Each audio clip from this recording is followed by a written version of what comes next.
1, 2, 3, 1, 2, 3.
flight!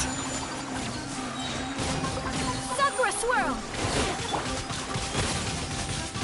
Ha!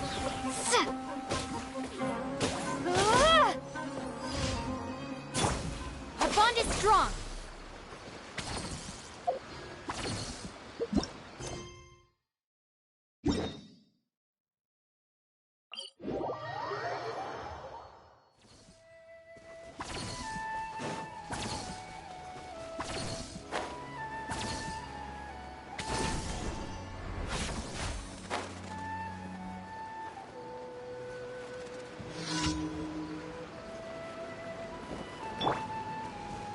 Everyone hold hands!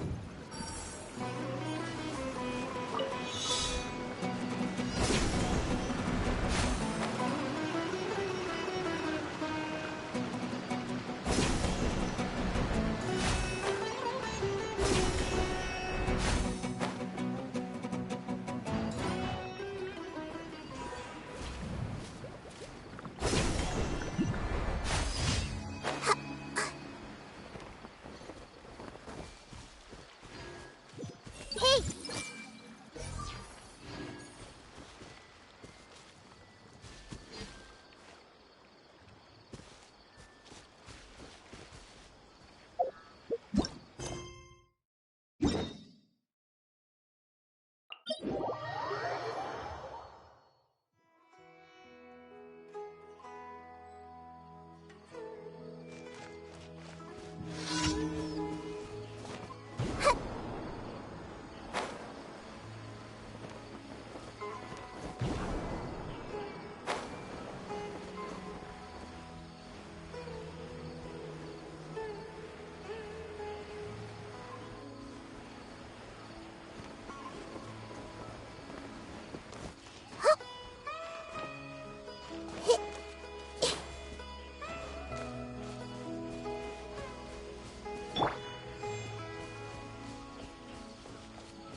Ad Astra Abyssosk. Thank you for completing today's commissions. Here is your reward. Ad Astra Abyssosk.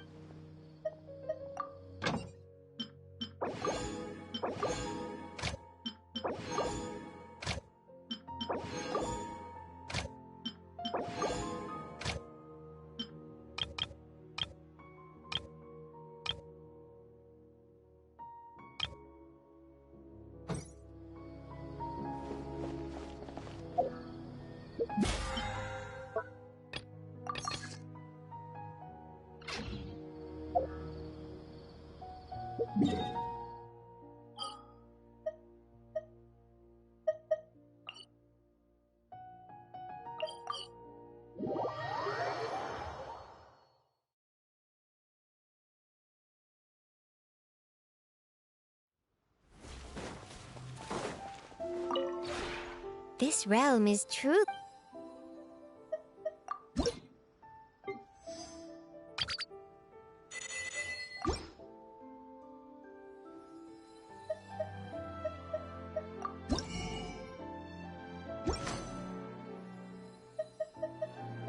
If you ever have any... This realm is true.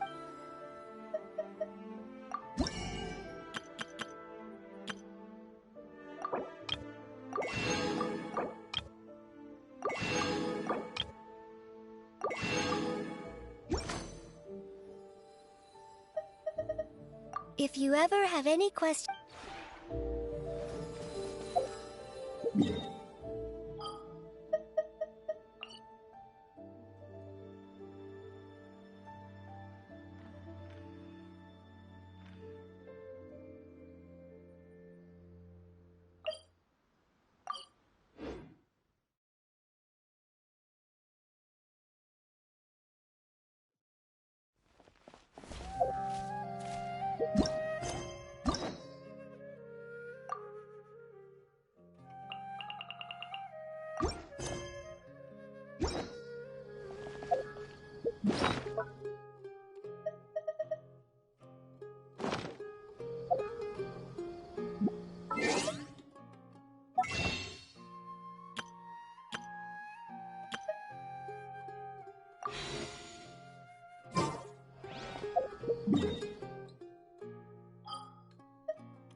Take a guess.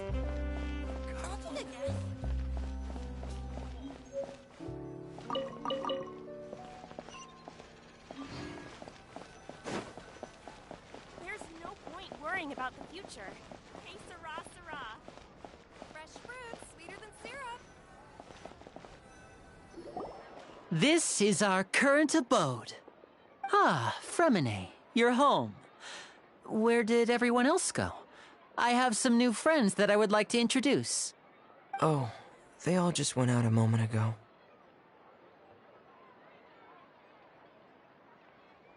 I see. Everyone is getting busier now that Father will be returning soon. I suppose that can't be helped. Allow me to introduce you to my little brother, Fremine. He is a phenomenal diver. Hello. Nice to meet you! Paimon is Paimon, and this is the Traveler! Oh, you sound very proud to have a diver as a brother, Linny.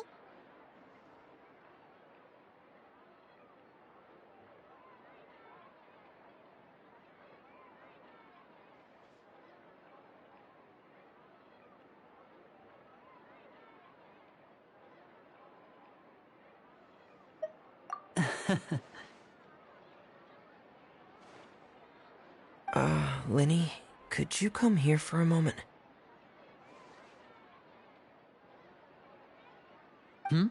What is it, Fremine? Do you have something to tell me?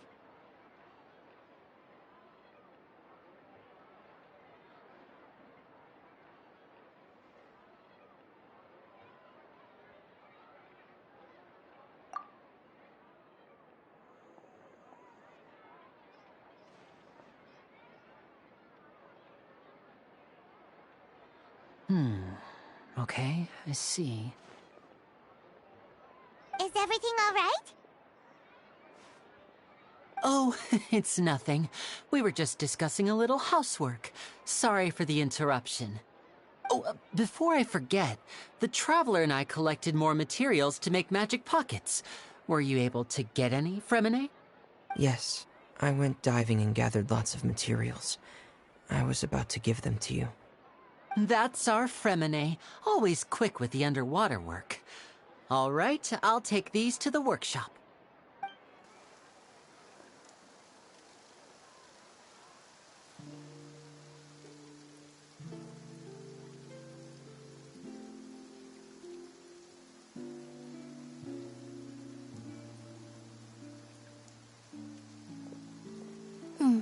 Looks like rain. Oh, you're right. But wasn't it clear and sunny just a moment ago? Fontaine's weather sure is weird. I'm afraid that's just how it is here. It often rains on days where there are trials being held in the Opera House, but don't worry, it'll clear up soon enough. What's wrong, Fremine? There's a legend about the rain that I tend to believe. It's said that a dragon of water once resided in Fontaine. Though we don't know where the dragon went, every time it weeps, the skies will cloud up and pour out rain.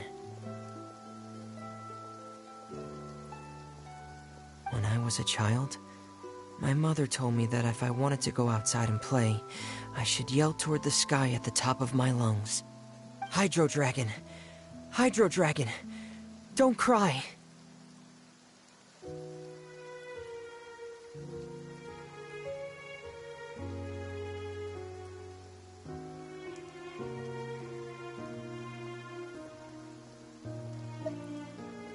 If it's an elemental dragon, then having the power to make it rain wouldn't be very unusual.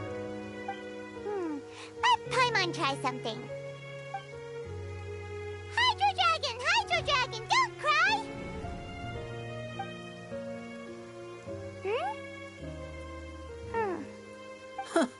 Doesn't seem to be of any use.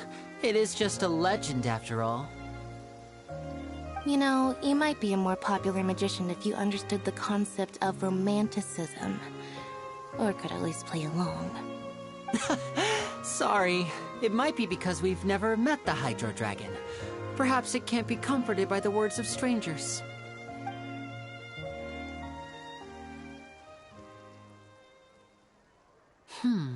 It rained for longer than I suspected.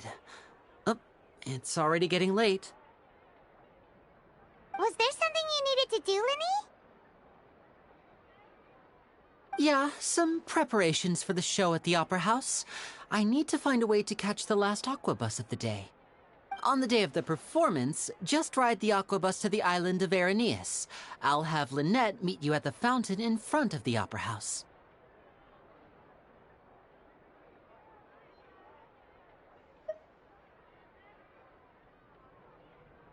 Oh, are you leaving now? What is it, Fremine? I'm in a hurry. Oh, I get it. You feel nervous delivering the materials for the magic pockets, is that it? Perhaps we could trouble the Traveler to help us take these materials to the Beaumont workshop and deliver them to the owner there? I'm afraid that Fremine can be quite introverted, and the boss there tends to be pretty talkative. Fremine has always been a little afraid of her. No trouble at all! Don't worry, we're on the case! Sorry for the inconvenience. I'm quite useless when it comes to such tasks. I'll think of a way to make it up to you. Oh, no need! This'll be a walk in the park for us!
Oh, hello there. New customers? Looking to buy, or do you need something made? Or perhaps you're just looking for a chat with me. Oh no, we're just here to deliver some materials. Here they are. They're for making... what were they called again? Ah, these must be for Magic Pockets. I could tell right away. I've already made several orders worth now.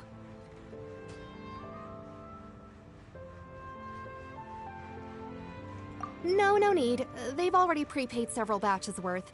When they told me what they'd be using them for, I even offered them a discount. But they insisted on paying the full amount, saying that I had a business to run. It seems both their hearts and their pockets are made of gold. Whoa. So, is Linny actually loaded? I can't say for sure, but who knows? Maybe there's good money to be made being a magician in Fontaine. Hey! Is this machine what you use to make stuff here? It looks really advanced. Why use your hands when a machine can do the work? It would be a waste not to use the latest technology, and wasting is a kind of crime.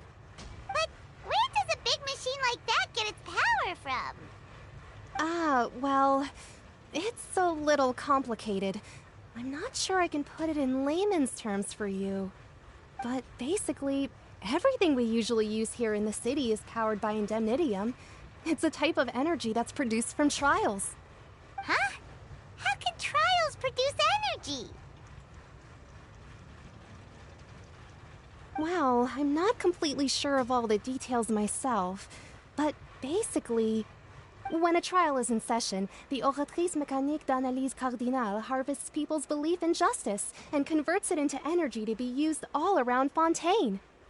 So that's what its other function is? Paimon heard that but... Paimon still doesn't get it.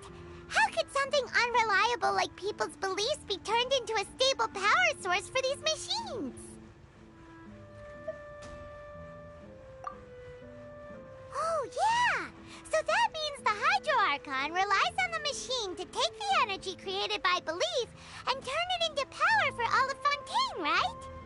Even though I've never heard anyone really put it that way before, it sounds like it makes sense. Besides indemnitium, we have another type of energy called pneumosia. It isn't produced by the power of the Archon, but it is unstable by nature. Even now, it still cannot be widely used by civilians. I thought I'd find you hard at work, but here you are chatting the day away. Since you're already talking, I'm sure you wouldn't mind a few words with me. You again? Didn't I already promise you that I'd have the more I owe to Confrérie of Cabriere by next month? Why are you hounding me now? Yeah, but how do we know that you won't go running off by the end of this month? I want 50% today. Wait, no, 70%. Huh? You... Seems business isn't so great for the workshop. We've already finished our job and delivered the materials. Maybe? Hey, hold on! Before you go around trying to collect payments, why don't you settle your own debts first? If Confrérie of Cabriere wants to poach clients from Northland Bank, that's fine. But I'm afraid you still owe the bank a hefty sum of mora. So why don't we work things out between us first, before you get back to your little conversation here? You're from Northland Bank. But we said we'll pay everything we owe next month. Why are you hounding me now? Traveler, Paimon! I didn't think I'd run into you here in Fontaine. What are the chances? We're surprised to see you too! What are you doing here in Fontaine? You didn't want to stay in Snezhnaya?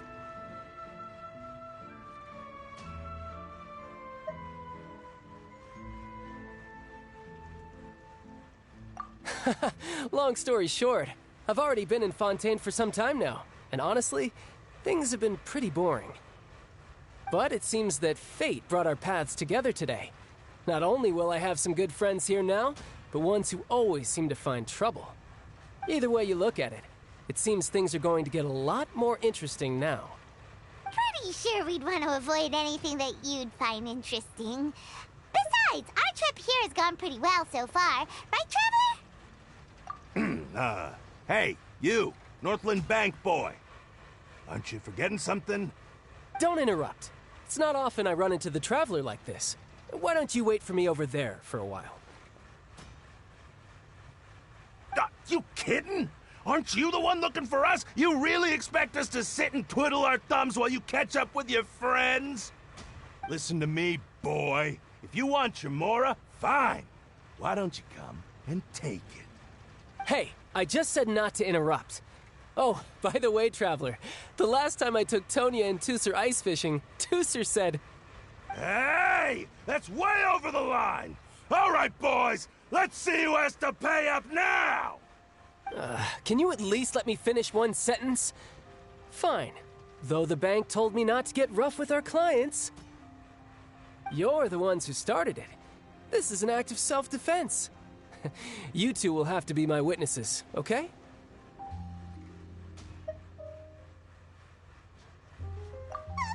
I'm sure this won't take long.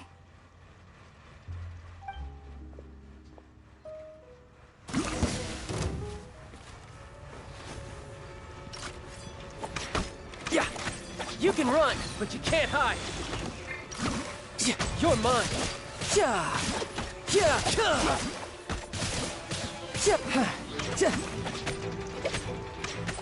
Yeah, yeah. Riptide.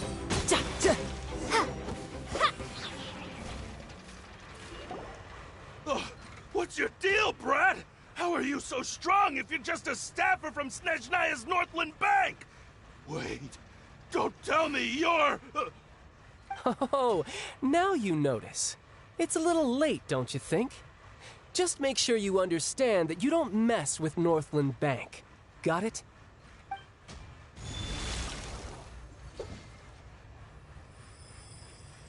Huh? Now's my chance!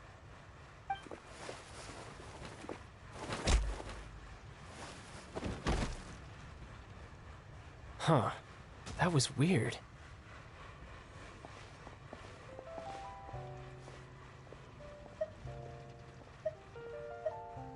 I'm not sure. It's as if I suddenly lost control of my hydro powers when I needed them. Maybe there's something wrong with my vision? Strange. How could that happen? First time Paimon's ever heard of someone losing control of their vision. Never mind. It doesn't matter. If I want to stay sharp, I shouldn't be relying too much on my vision anyway. Besides, I always have my delusion in case I need it.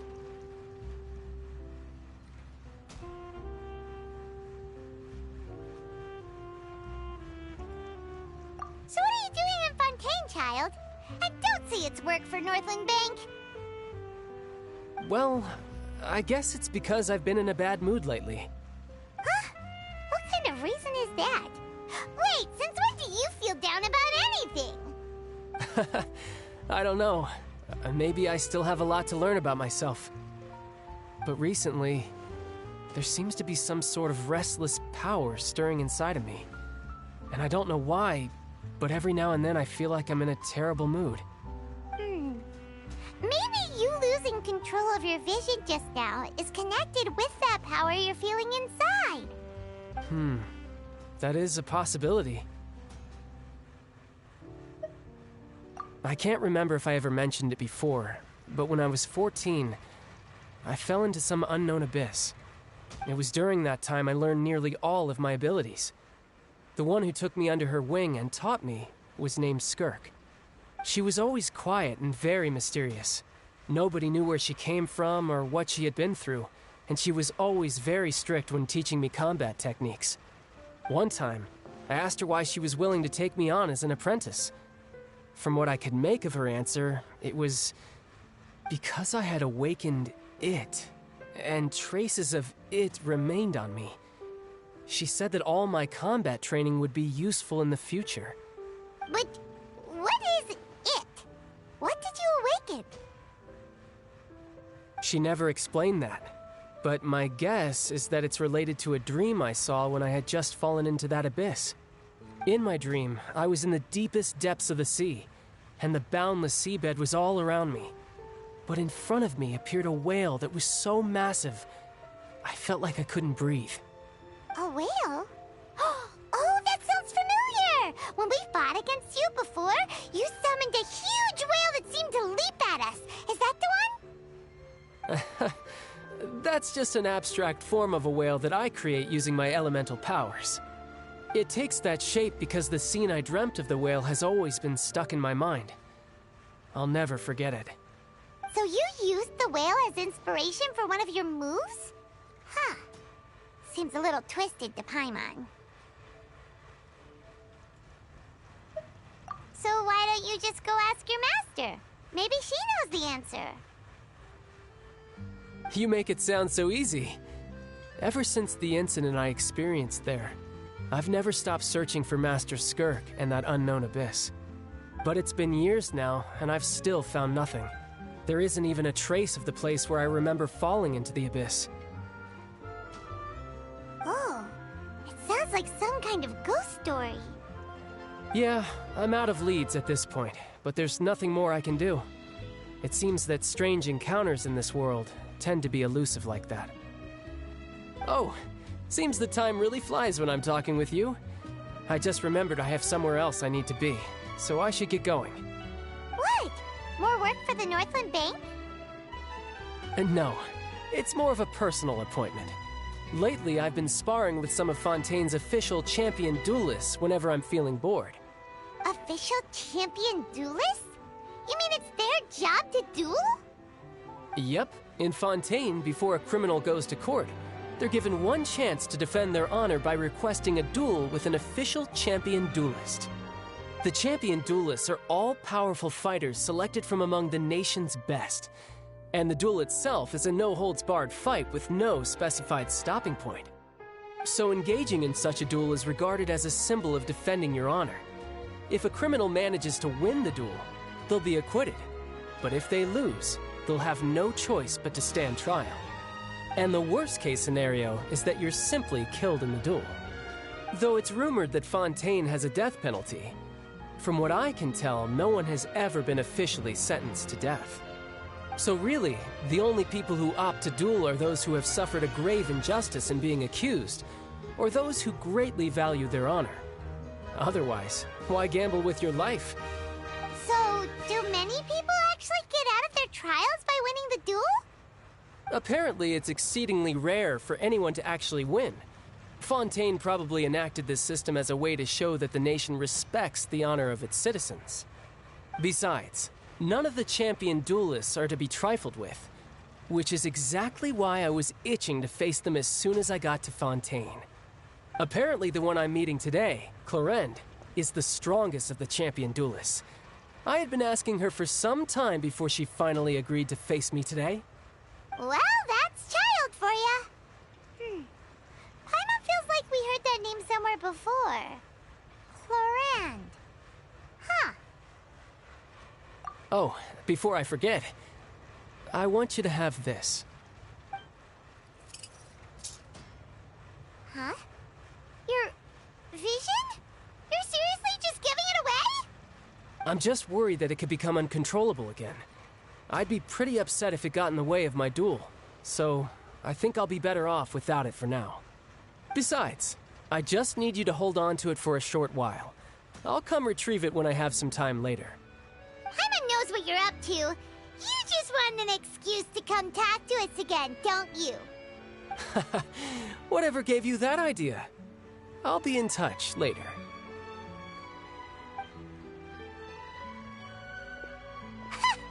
That sneaky guy. He said he's been feeling down lately, but he seemed the same as ever to Paimon. Well, since we don't have much to do for now, we might as well walk around and see the city before Lenny's performance.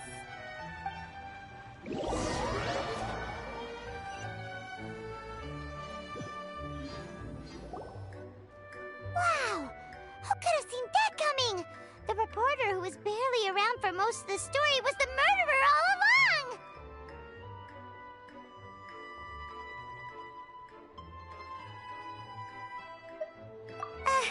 Sorry. Paimon was just surprised, that's all. Paimon never saw that twist coming. The murder mystery novels here are amazing! The whodunits here in Fontaine are a lot different than the light novels you see from Yai Publishing House.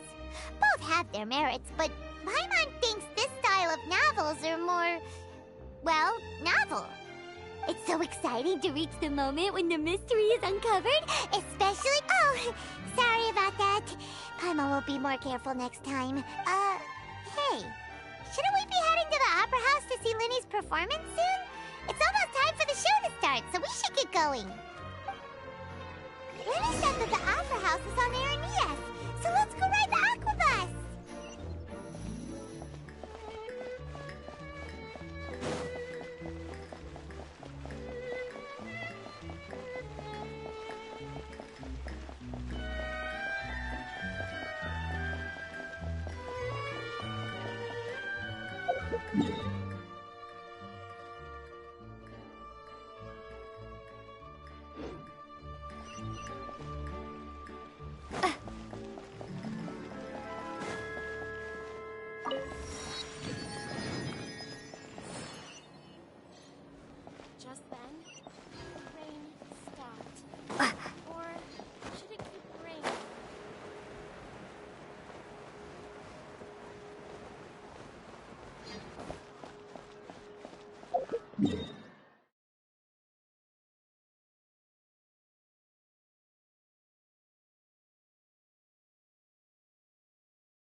Welcome to the Navia line. I am Elfan. The boat will be departing imminently. Please do not stick your head, hands, or other body parts outside the boat. The Aquabus operator is not responsible for any accidents or injuries resulting from doing so. Also, please remember to buy the Steambird, though I don't read it myself. The destination of the current tour is Arenias. Points of interest worth visiting include the Fountain of Lucine and the Opera Epiclese. If you look to the left in the direction we are currently traveling, you will see the famous Fontaine Research Institute up in the sky. An experiment gone wrong turned new sightseeing opportunity. Human ingenuity truly is a wondrous thing.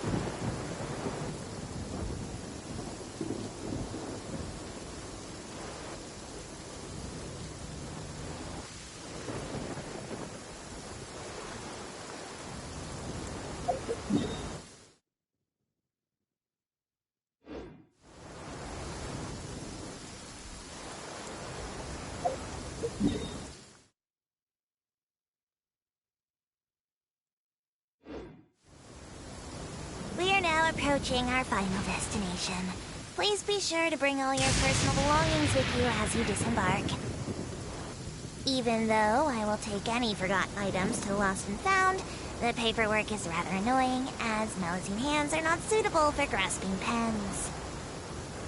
Please be careful when disembarking. It has been my honor to be your tour guide this trip. Thank you.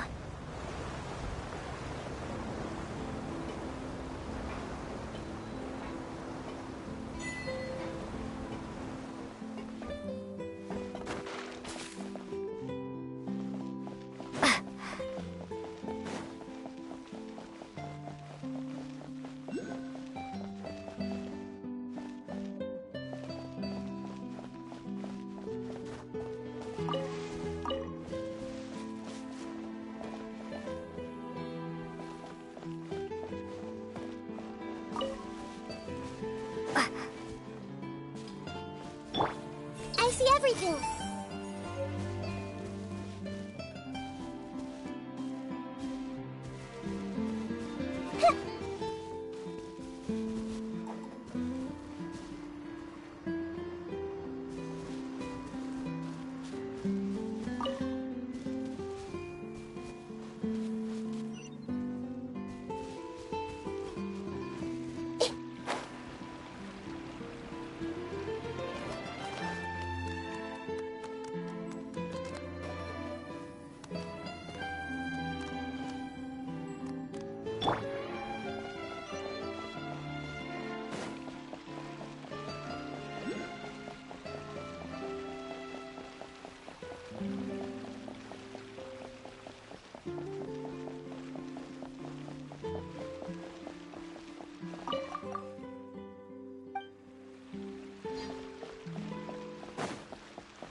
Now this is fancy! The Opera Epiclese. What a place to hold a performance! No wonder Linny and Lynette were looking forward to it. Huh. Looks like there's a lot of people standing around the fountain up ahead. Oh, Archon, please bless us with a bright and healthy child. We pray. I don't know why you always feel the need to ask so much. I'll be happy as long as our child is healthy and lives a peaceful life. I guess if they're our kid, then there's no doubt they'll turn out smart.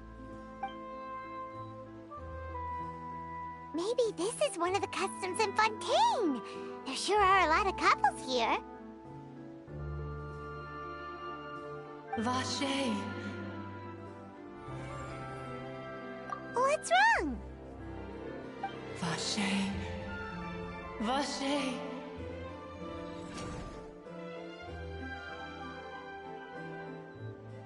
No, Paimon didn't say anything. Are you hearing things? Welcome to the Fountain of Lucine. All the water flowing through Fontaine converges here. It's customary for newlyweds to come here and wish for children. Annette! Lenny asked me to wait here for you, remember? Right.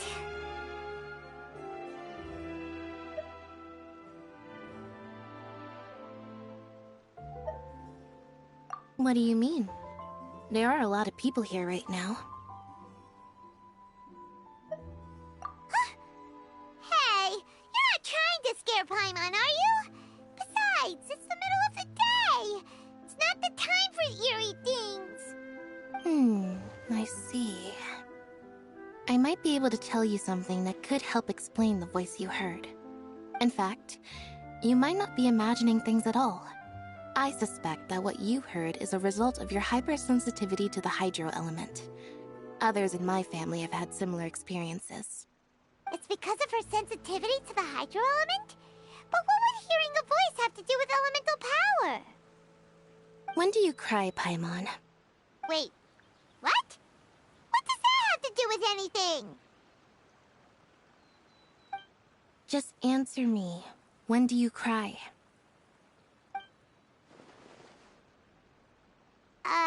When Paimon's really sad? Oh, and when Paimon's super happy. Oh, and also when Paimon's really, really scared.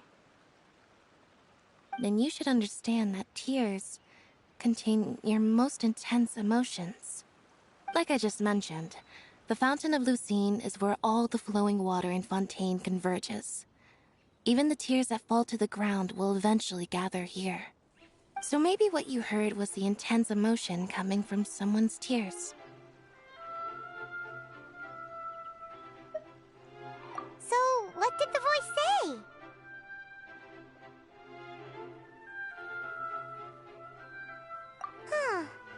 If you were hearing their emotions, then Paimon wonders what happened to them. Rather than worrying about them, we should worry about my brother first. Don't let that calm look of his fool you. He tends to get pretty nervous just before a performance. So chatting with Lenny might help him relax a little before he goes on stage. Oh, right. That makes sense. Let's go in and see Lenny.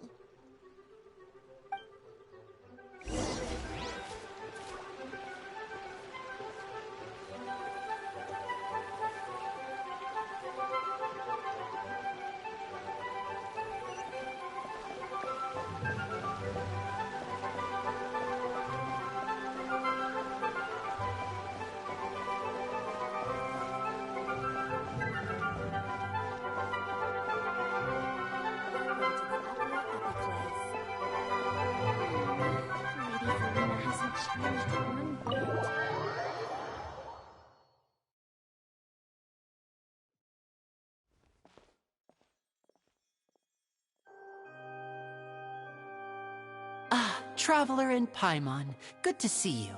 I knew you two would come. Are you kidding?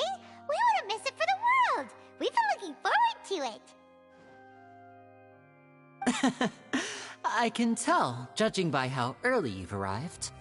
But you're actually right on time. The audience still hasn't started entering the venue yet, which means now is the perfect chance for us to take you to the best seats in the house. Wait just a moment. I'll fetch the tickets.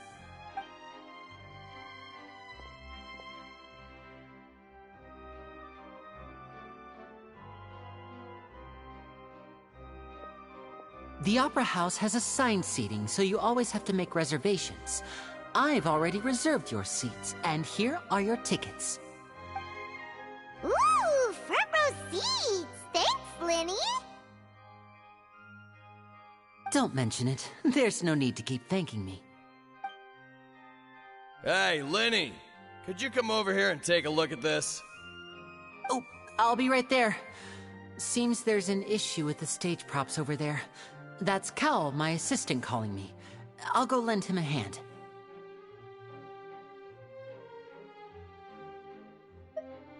Yeah, we'll just go to our seats. You go ahead, Lenny.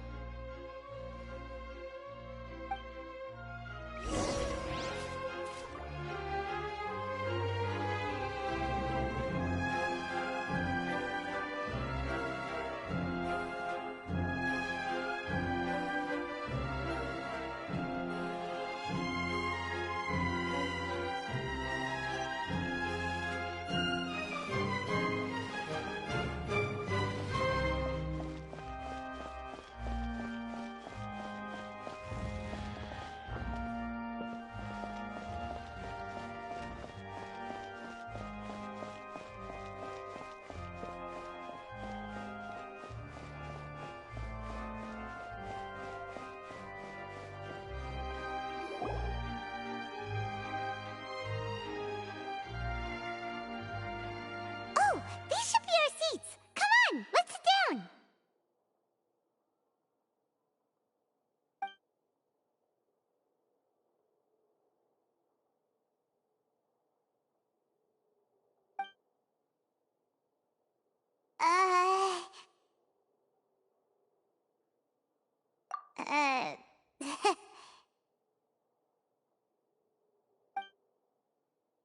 Hey, Traveler.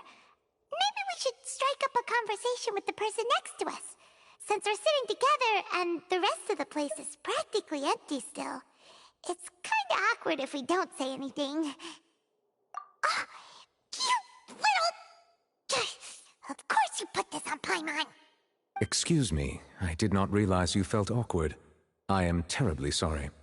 I would be perfectly happy to chat with you if that is what you would like. Oh, so you heard all of that, did ya? Boy, you sure have good ears. Paimon thought she was keeping her voice down. Wait, that's not it. Paimon's sorry. Paimon's the one who was being rude, talking under her oh, Paimon's got it. You're also here early and sitting in the front. Are you a friend of Linny's too? A friend, you say? Well, if Mr. Linney would like to be my friend, I would be more than happy to reciprocate. Oh, so you're not friends with Linny then? Oh, this is getting more awkward by the second. Paimon nearly forgot to make her introduction. Nice to meet you. Paimon is Paimon, and this is the Traveler. We just arrived in Fontaine. It is an honor to meet you two. I have heard of your deeds across Tevat. And as required by proper etiquette, I will also introduce myself. I am... Oh, Monsieur Nervillet. What an honor it is to have you here to see my show. Ah, Mr. Linney. I should say it is in fact an honor for me to see your performance in person. Wait, Nervillet? Could he be... I saw you all chatting just now, but it seems you still don't know who Monsieur Nervillet is. Allow me to introduce you to Fontaine's Chief Justice. That seat is always reserved for him. It wouldn't be too much to say that he's the symbol of justice and honesty here in Fontaine. Whoa! Sorry for being so rude just now. Paimon had no idea you were such an important person. No offense taken. Being Chief Justice is merely what I do for work. Nearly every person has their usual reserved seat, so I'm not so special, really. And by the way, I should probably let you know, even though I would prefer not to. There's someone sitting up there in the VIP seats that has been striking a pose for quite a while now. I believe she is trying to give you a most elegant and impressive first impression. So I think you should take notice of her sooner rather than later. Otherwise she may become flustered.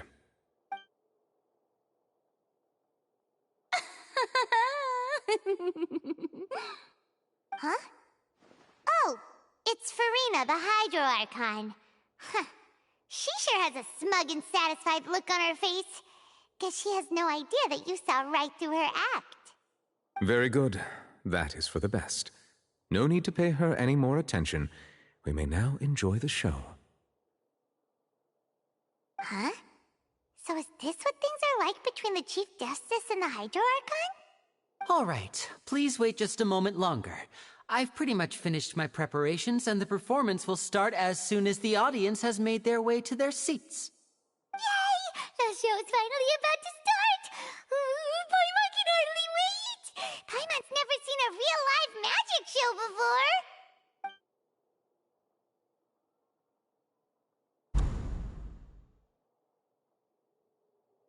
Oh! They're dimming the lights! The show must be starting! Sorry. Paimon will try to stay quiet. Welcome, one and all, to the Opera Epiclese. I am the star of today's show, Linny. And over here is my sister, Lynette, who will be working as my wonderful assistant. Please, let's give her a warm welcome. Hello, everyone. I know she may seem to be a little sleepy right now, but that's just a sign that she's nervous. Whatever. Now, some of you may be thinking, two vision holders who can freely manipulate elemental powers performing magic is not true magic at all. So, I would like to take a moment to assure you that elemental powers will have nothing to do with what you will witness on the stage today.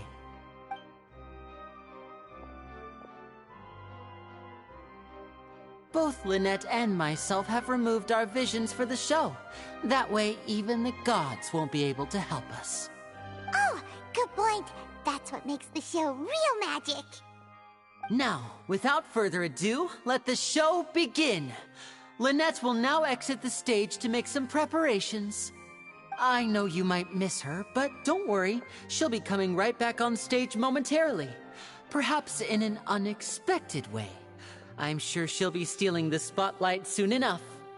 Oh, and before I forget, there's one more thing I should say. You never know what can happen in the blink of an eye. A magician's greatest skill is making things disappear or appear. The possibilities are endless.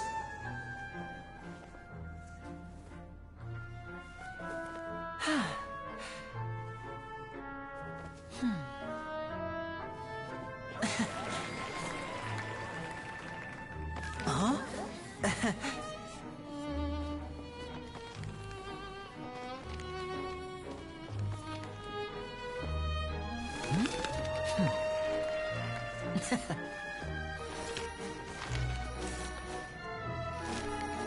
But this isn't what you came for. These little tricks, you've seen them all before. So it's time for something truly extraordinary, don't you think? This one's a little tricky.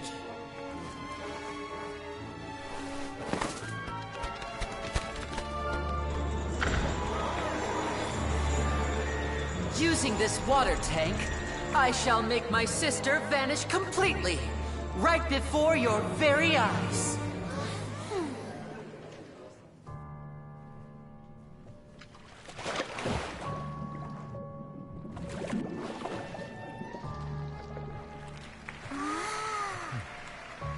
It's actually quite simple. She'll just turn into air bubbles and float right out of the top.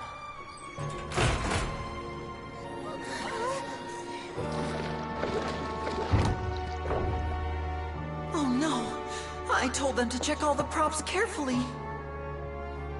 With the lid on, even air can't escape. An amateur magician would be getting very nervous right around now.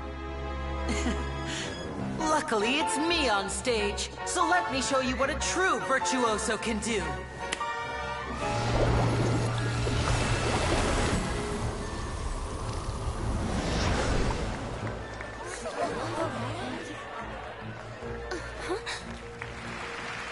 Lynette, are you still there? Don't go too far. We don't want to use up all our magic. Hi, I'm back. Uh-huh.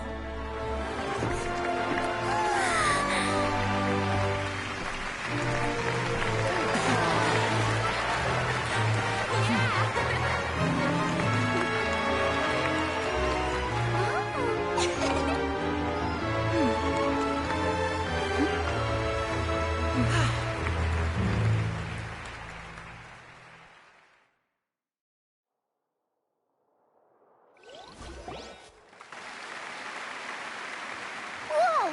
What in the world just happened? How did he do that? Paimon didn't see him do anything! Wasn't Lynette inside the water tank? How did she disappear and then reappear out of nowhere? If we could see easily through his tricks, then that would mean that his skills are still lacking. To appreciate magic, you should focus on the show happening on stage, rather than getting caught up in trying to see that which has been intentionally hidden. Guess you're right. Paimon couldn't believe her eyes when Lynette reappeared. Amazing! Thank you everyone. I'm glad you enjoyed that performance. But our magical journey has only just begun. I've prepared even more astonishing surprises for everyone here. The magic of transformation and disappearance can go far beyond what you've just seen. I'm sure many of you are thinking that escaping the water tank was impressive enough, but Lynette is still my assistant after all. In which case, I have ample time to make all necessary preparations. So, for my next trick, I will require the participation of one lucky audience member. Please, if my assistants could bring out the magical boxes now. There are 2 boxes and only 2 boxes. One is here, and one is there in the aisle among the audience. I'm sure many of our clever audience members have already guessed our next magic trick. A swap! Our lucky audience member and I will each enter a magic box. After 1 minute, we will each emerge from the opposite box. Now please, everyone pay very close attention to the box you see here. Don't give me any chance to make a move. Wow! How's he gonna do this? Hey, do you think this is all magic tricks, or does Lenny have actual superpowers?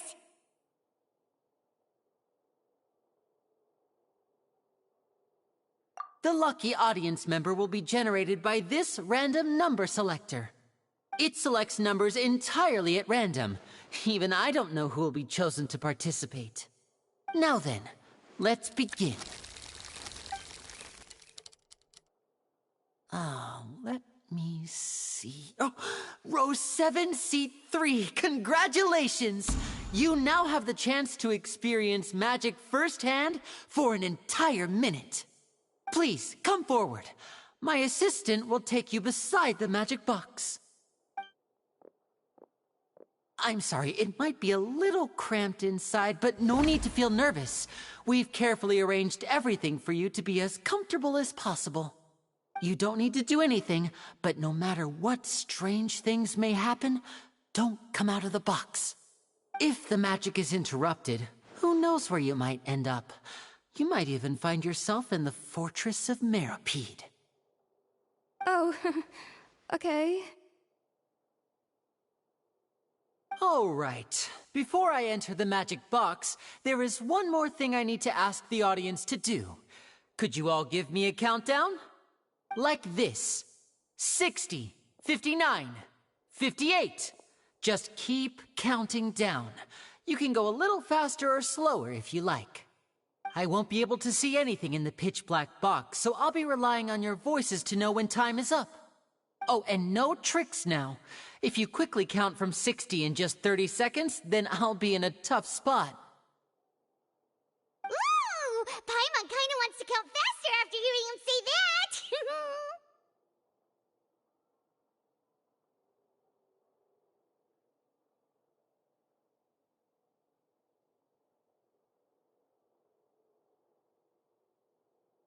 No, that won't do. I can see it in your eyes. You still can't be trusted. Let's practice together. Come on, repeat after me. 60, 59, 58. 60, 59, 58! That's right, perfect. Keep it going. All right, I'll see you all on the other side once you've finished counting.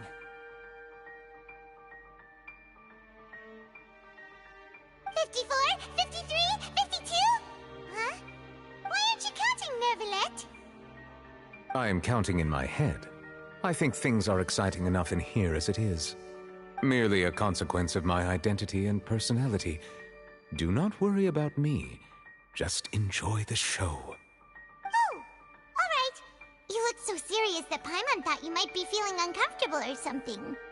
40, 39, 38! Mr. Linney, are you all right in there? Is everything ready? Yes, I'm fine. I'm just double-checking the direction of the magic. It would be a disaster if we get sent to the wrong places. For example, mid-air right above the audience. Even though he's saying that, Lenny doesn't seem nervous at all.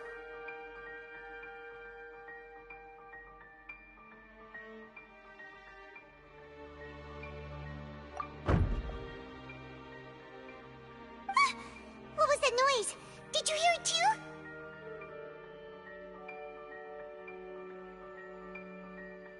Not sure. Anyway, it doesn't seem like anyone's worried about it. 25, 24, 23! What's wrong, Mr. Linney? I can still hear you moving in there. I seem to have accidentally knocked over a decoration. I'm trying to fix it, but it's pitch black in here. I can't tell left from right. Never mind the decorations. There's no time for that. The show is what's important. No, that's unacceptable. I want my show to be perfect. Don't worry, we still have 20 seconds. Hear them counting? 19, 18, 17! It seems things aren't quite going as planned. I apologize, everyone. It feels like you're all starting to count faster, but that's all right. I know it can be tiring to do such a long countdown. 10 seconds and change is still plenty of time. 10! Almost there now. Whew. Swapping two people is harder work than you might think. Even a master magician like me can't guarantee I'll get it right the first time. Hey, wait! Is this the back one? I can't tell. They both look the same inside. Huh? No, that's not it. I'll try again. 7! Hey, slow down! Honestly! 5! 4! 3! Whoops! That doesn't count! 0!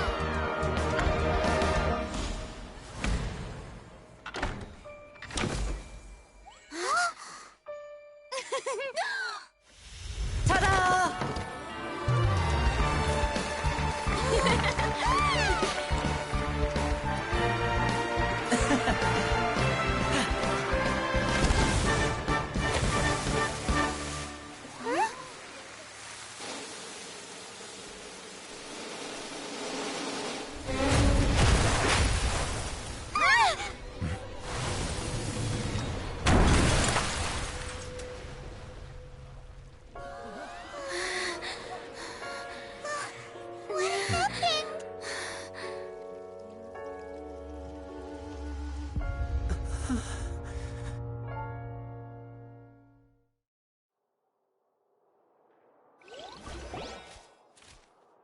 Huh?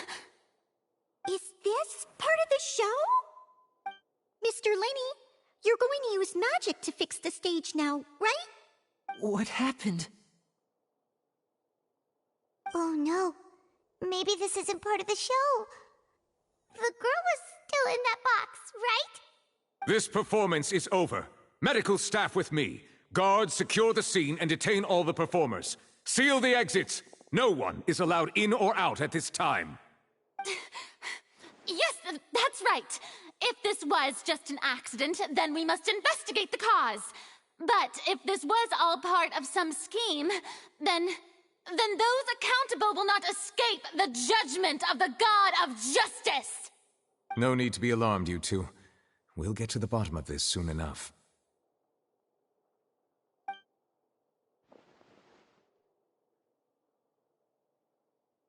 Unfortunately, the person who is in the magic box has been pronounced dead.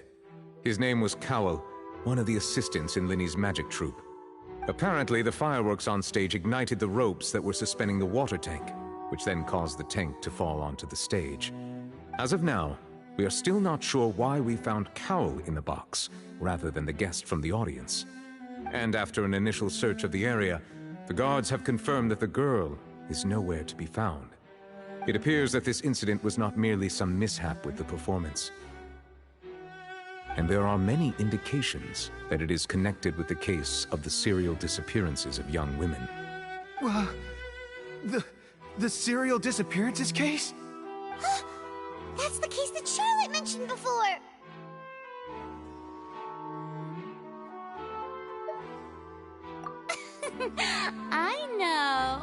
I know the truth. I can see through the whole thing. Really, using such a shallow and obvious mystery as his finale. Did he really underestimate us that badly? I say that our powerful magician, Mr. Linny, is now the prime suspect for the serial disappearances case. Huh? Why me? This whole thing was an accident. No, this all occurred during your magic show, did it not? The missing girl disappeared after being chosen, did she not? The deceased is one of your assistants, is he not? Now that I think about it, that whole speech about magicians making things disappear was nothing more than a provocation, a bald-faced challenge. That can't be right! How could Linny do this? He was in the box on the stage the entire time! We can even hear his voice! Besides, before the show, he told us that he would like to catch the criminal behind the disappearances! He couldn't possibly mean catching himself! Save discussion for a later time, please. Lady Farina, may I assume that your comments just now constitute an accusation against Mr. Linny and his associates, and that you are pressing charges? Huh? I just think that I think it might be a little early to talk about formally pressing charges. But what Lady Farina said just now makes perfect sense. Looks like she's gonna personally deliver justice. A kidnapping and murder carried out under the cover of a magic show. Lady Farina said it all. I mean, of course, my dear people. But what excites me even more than the obvious truth before our eyes is the opponent I'll be facing. That's right. I mean you, Traveler. You'll support Linny, won't you? After all, he was the one who helped you the first time we met. Then there's no problem at all. You know, the Traveler and I already had a duel the first time we met. But with Linny's help, our little duel ended in a draw. But draws really are the most boring possible outcome. So, no more draws. Between the two of us, there must be a clear winner and loser. And what better place to hold such a riveting showdown and decide the true victor than here, on the grandest of stages, the Opera Epiclese. Huh? It wasn't a draw. She obviously lost last time. I understand. Charges have now been pressed, and as such, a trial is in order. Well, Traveler, seems Lady Farina has set you in her sights. But putting her dramatic rhetoric aside for a moment, I would like to ask you, are you willing to act as Mr. Linny's attorney and defend him in this case? Very well. The trial will be held a day from now in the Opera House. Both sides may investigate the scene to build their cases and search for the truth.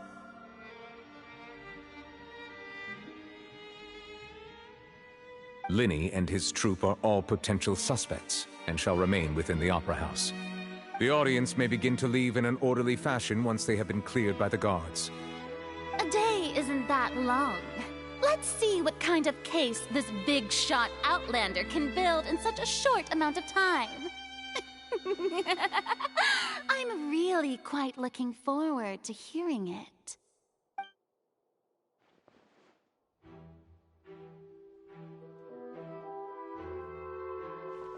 Linny!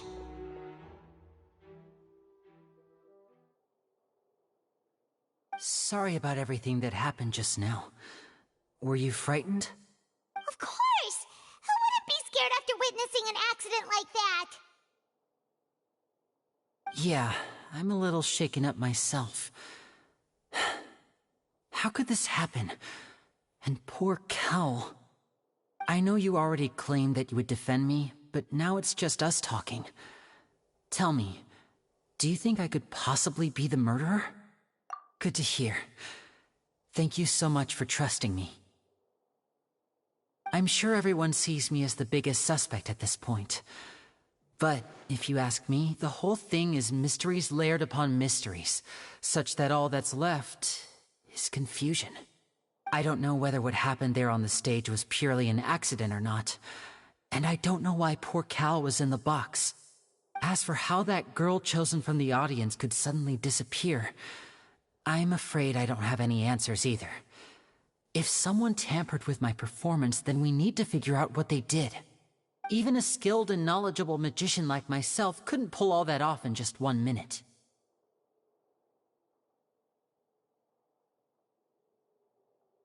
Which is precisely why we need to investigate!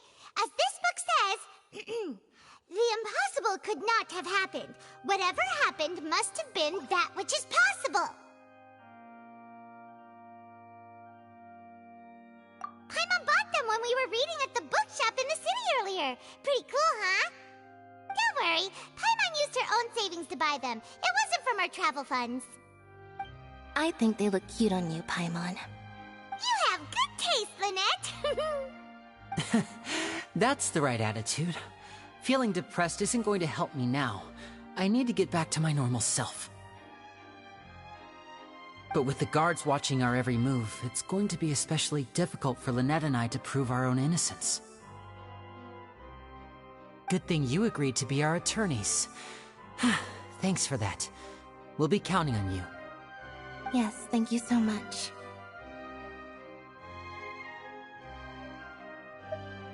Yeah, just leave it to us. Oh, since we're going to start investigating, Paimon has a question first. Where did Lynette go during the performance? Oh, well, I'm afraid that would involve some of our essential trade The secrets behind our magic are past saving, Linny. I suppose you're right. The truth behind our tricks is going to be important evidence that will be weighted during the trial. 'Tis truly a pity. As a magician, our magic show is a work of art. We've poured countless hours and spared no effort in perfecting it. But if revealing our secrets will help you uncover the truth behind what happened, then it will be well worth it. We should go somewhere else if we're going to discuss our magic tricks. We'll go speak with the guards, and in the meantime, you can go investigate the stage and the seating areas. Alright, let's go have a look while the investigation teams are still here. Detective Paimon is on the case!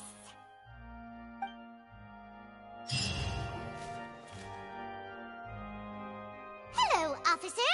How's the investigation going?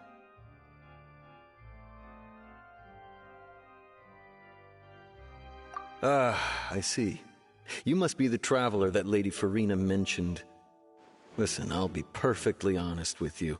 I'd avoid getting mixed up in this whirlpool of a mess if I were you. Huh? What do you mean? Come with me and you'll see. The deceased is one of Linny's assistants, named Cal. Even though he hadn't joined the troupe long, he was hardworking and everyone generally liked him. The assistants are usually in charge of setting up and inspecting the props, as well as assisting with the show and keeping the crowd engaged. As you probably saw when you were in the audience, the water tank suddenly fell and smashed the box with Cowl inside it.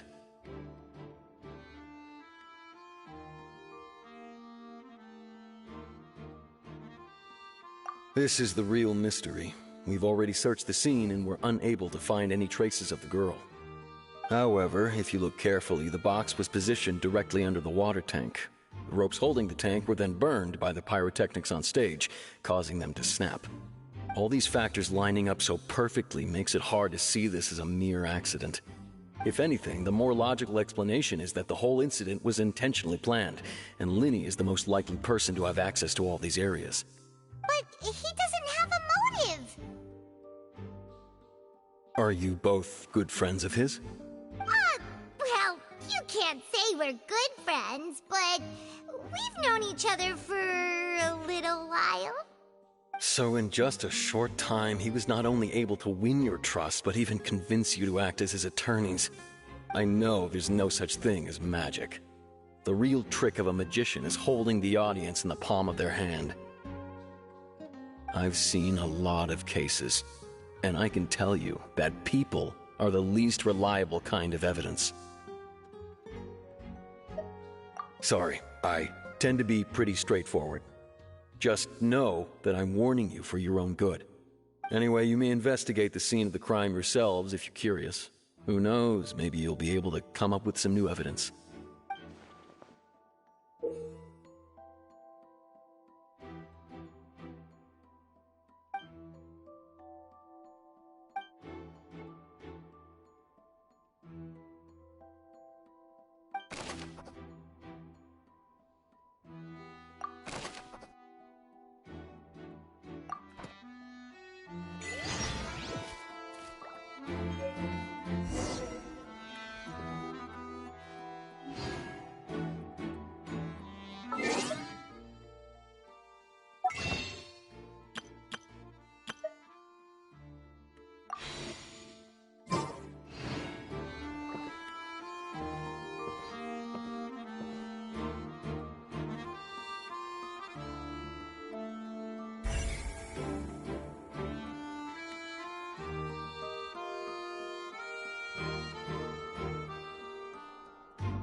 So this is the rope that broke and caused the water tank to fall.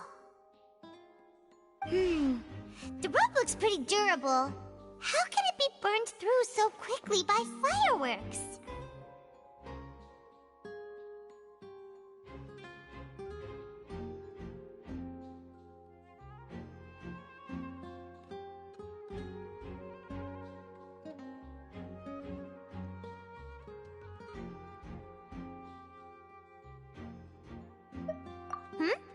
Why are you suddenly so serious, Traveler?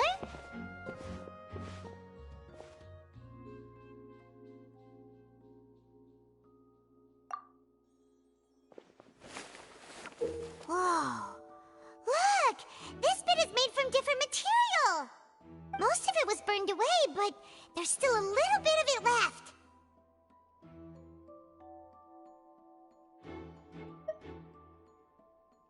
Huh. So if a rope meant to hold something was made with that kind of material in it, then that means... Wait! Paimon should write all this down! Let's take notes!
investigating? Oh, this location has also been cordoned off because the Magic Troop members are currently considered prime suspects. The investigation team is still collecting evidence. The seats were all booked in advance, so we were able to deduce the missing woman's identity by checking the guest list.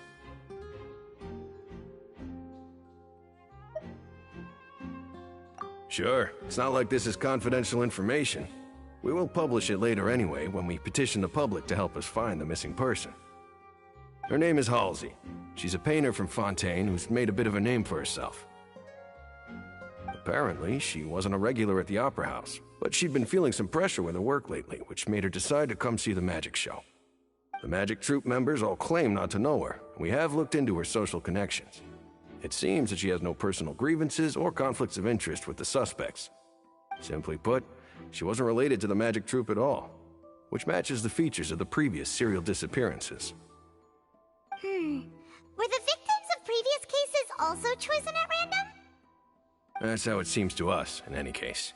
Apart from the fact that they were all young women of around the same age range, there really weren't any other connections between them. Okay then.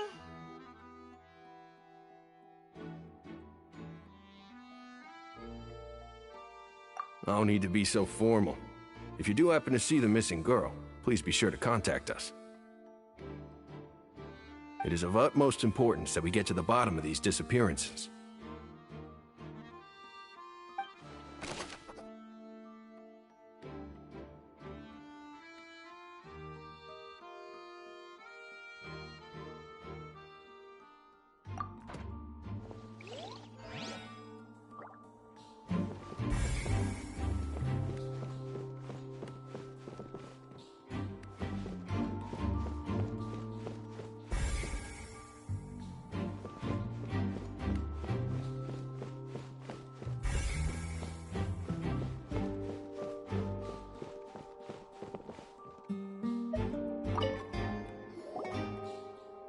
The investigation team has some new findings.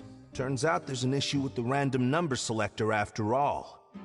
See, I told you. What if the machine picked some big guy's seat? You think the murderer would have still made his move then? Sorry to interrupt, but we're helping Linny and Lynette with their side of the investigation. What were you saying about the number selector? There's something wrong with it? You're trying to help them? That'll be a tall order. Linny used the machine to pick a random member of the audience during his performance, right? The lucky girl that later disappeared. Well, we thought there might be a serious problem with the machine, so we had it taken away for further inspection.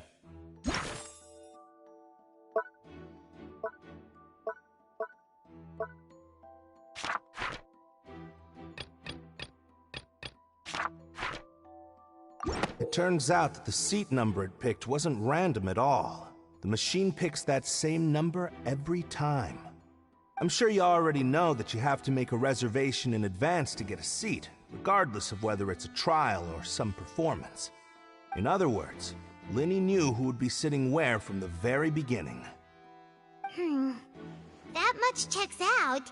Linny reserved our seats for us too. Bet you see why I was saying it'd be tough to make a case for Linny. Even though it's bad for Linny's case, Paimon had better write it down.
I see that you're investigating the area.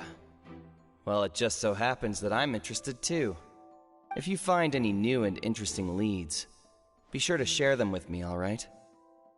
We don't have too many thoughts yet.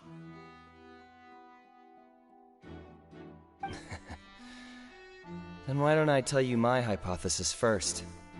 The way I see it. And I'll start it with that loud thud. The thud? Oh, you mean the sound that happened during the countdown? Yes, exactly. It wasn't terribly loud, but I suspect that most people heard it. It's just that everyone was awaiting the results of Linny's trick with bated breath, so no one paid it much mind. But now that the incident has happened, the thud has become an important clue. That makes sense. So, what do you make of it? I'm of the opinion that it may have been the sound of Linny's accomplice. Lynette, perhaps. Jumping atop the water tank, or something like that. And when the pyrotechnics went off, she cut the rope, sending the water tank crashing down. But wasn't the noise we heard too loud for that? Perhaps the balance wasn't right, leading to a particularly rough landing. Oh, that's true. I suppose I must reconsider. That does remind Paimon, though. What was with that sound?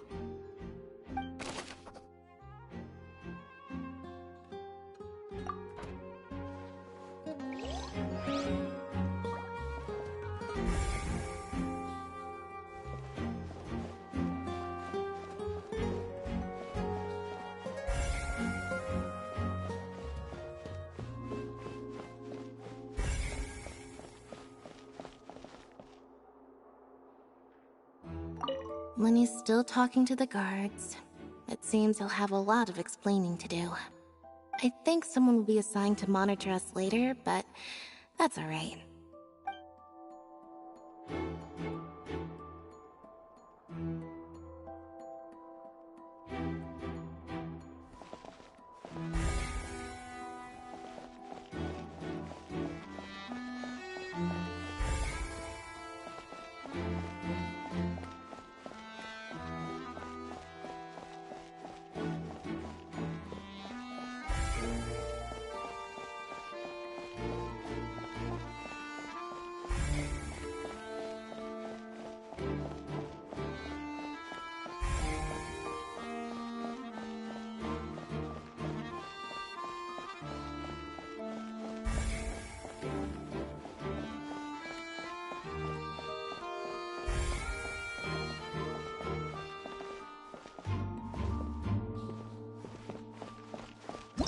Whoever the murderer was, people needed to register and reserve a seat for the show. That, combined with this number selector, could allow you to pick a young lady instead of some old fogey.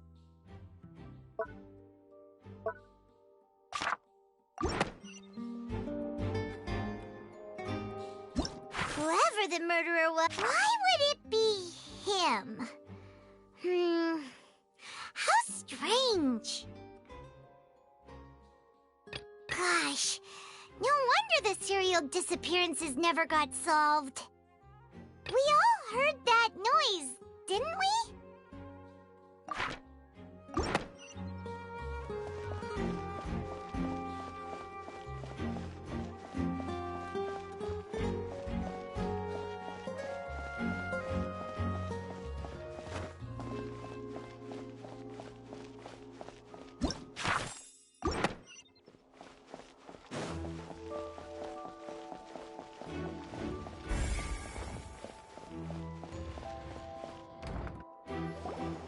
Hey, you!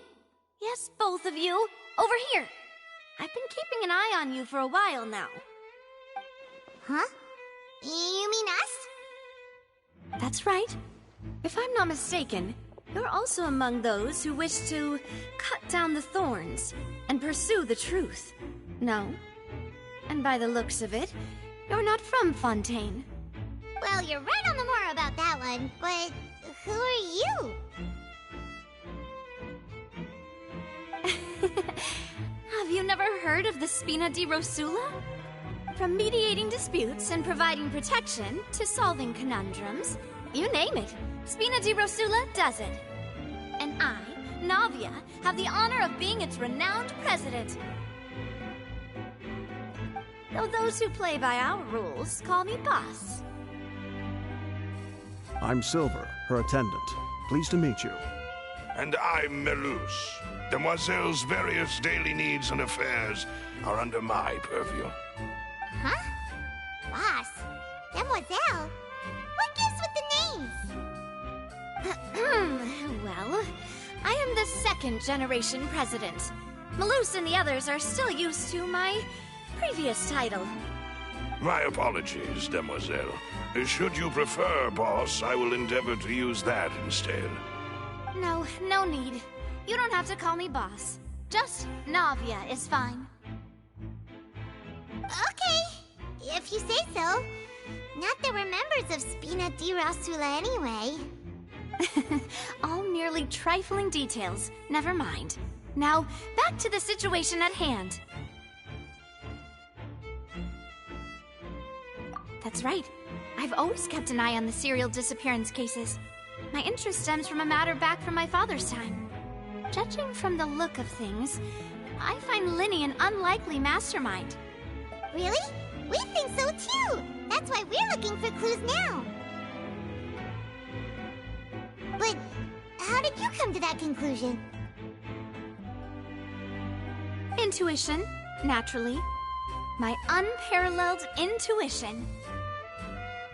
Farina sure was quick to point the finger at Linny without any decisive evidence whatsoever, wasn't she? But that's not uncommon for her. If you remember, the Justice had to interrupt her and ask if she was pressing charges just to keep her from getting carried away. Anyway, a trial begins the moment someone levels charges. And, of course, there was no way Farina was going to back down in that situation. Sounds more like you just don't trust the Hydro Archon. Well, what's your opinion? I must admit that she can be interesting at times, but liking her doesn't mean that I'll blindly agree with her. All right, I've answered your question. Now, it's time you answer mine. Wait a minute! Did that answer count? Well, I say it does. But don't worry, you won't hear any pointless questions from me. In your opinion, do you think it's right to treat a trial like it's an opera? Well... And why would that be?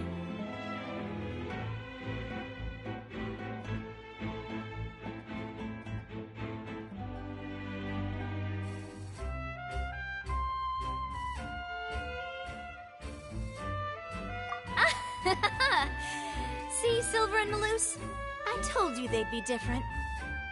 Most astute of you, Demoiselle. I, too, think that the Traveler's response was most excellent.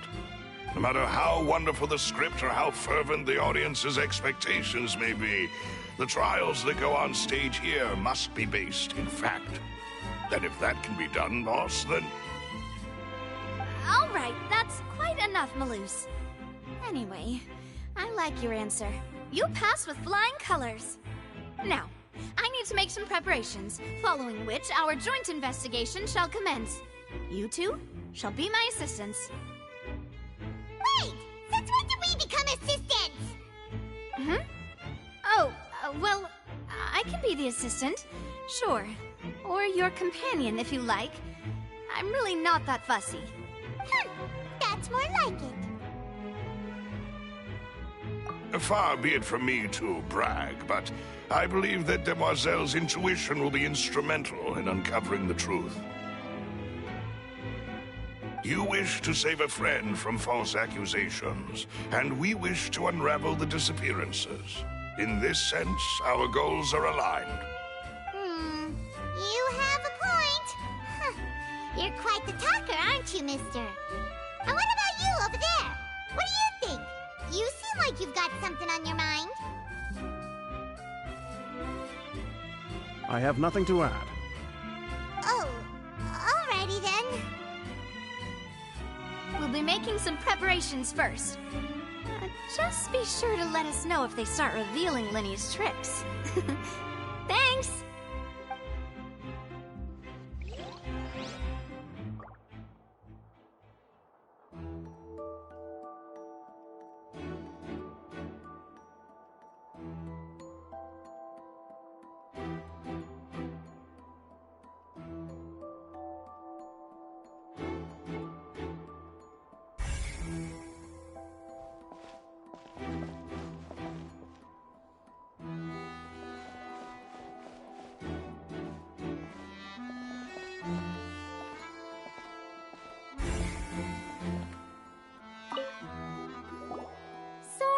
But no one can freely enter or exit the Opera House at the moment.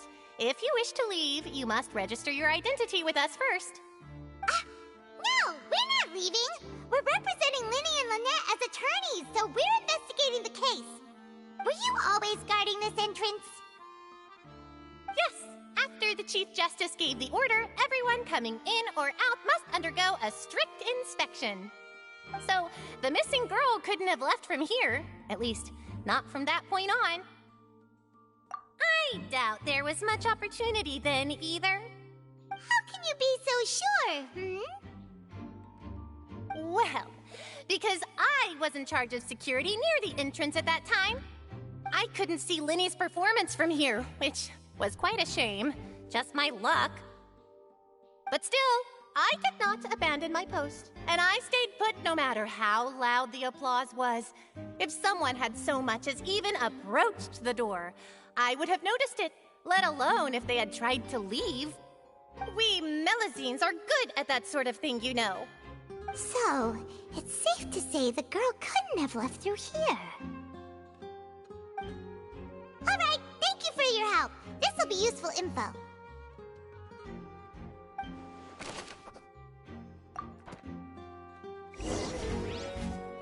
We've checked everything of note here at the performance venue. Paimon wonders how Linny's discussion with the guards is going. Let's go see, shall we? Ooh, things are getting interesting, huh? We're about to see how magic is made.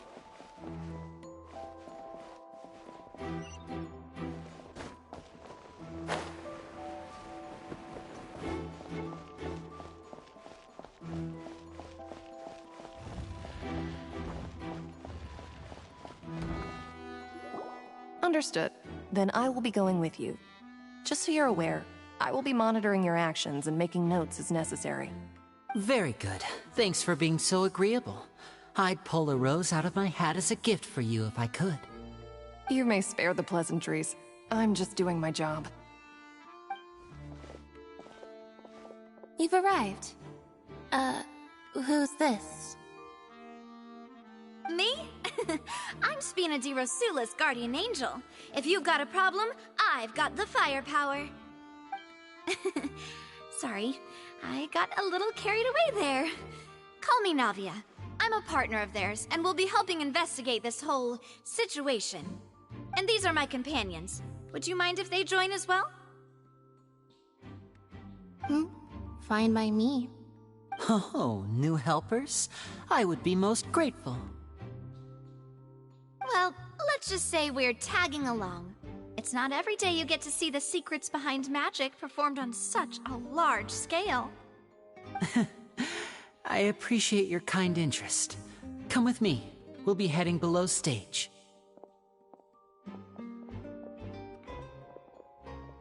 Huh? Below stage? Yes, a world of secrets is hidden beneath this magic box, prepared specifically for this switcheroo trick. But before I reveal everything, you should have a look first. Notice anything strange here?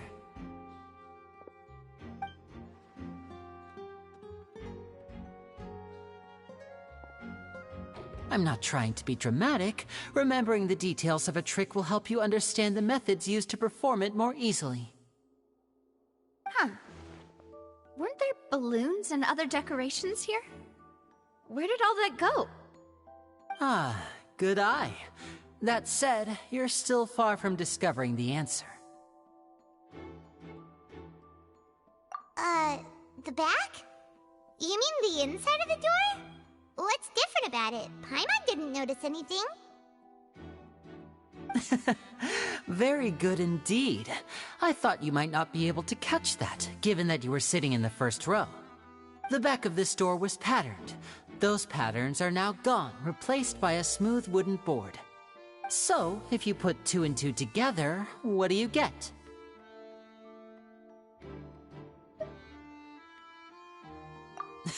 Exactly. All right, let's go. I'll tell you how it works as we head down.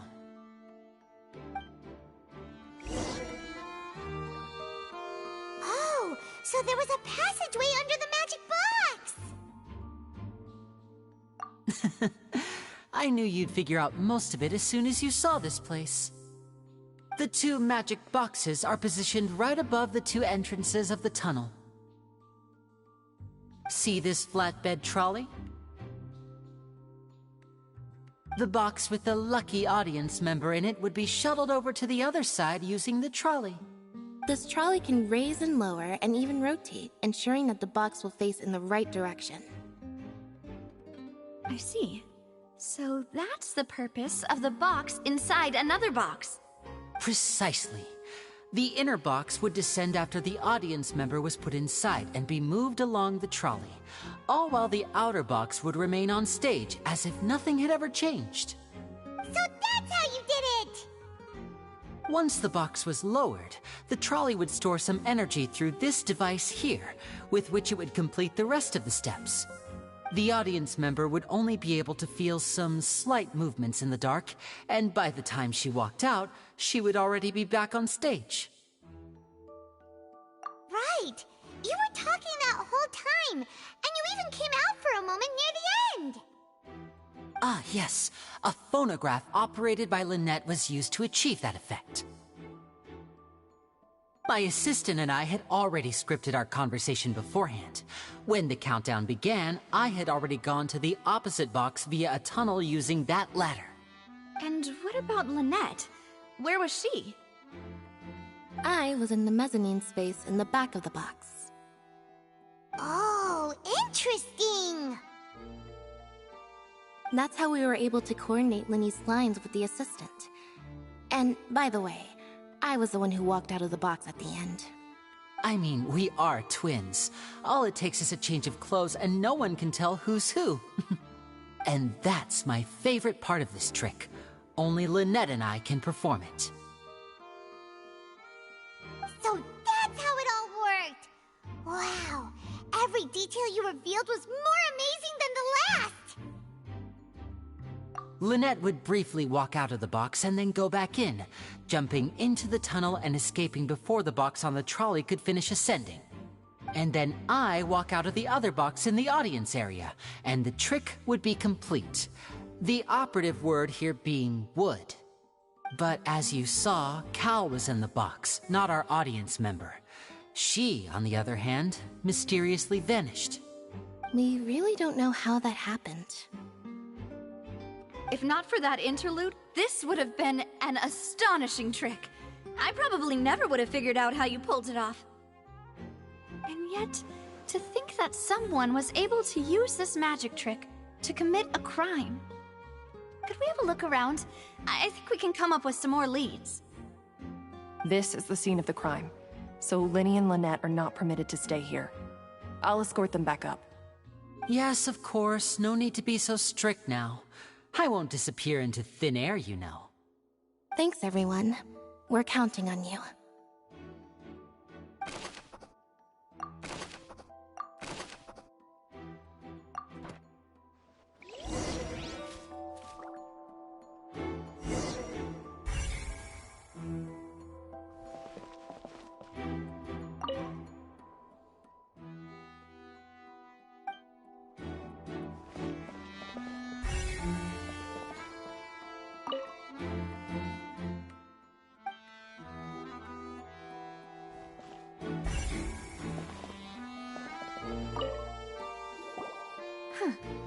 What's this?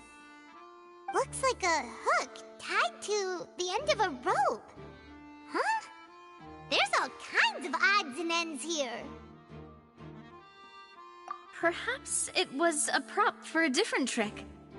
But why would it have been left here? Whatever it is, let's make a note of it first.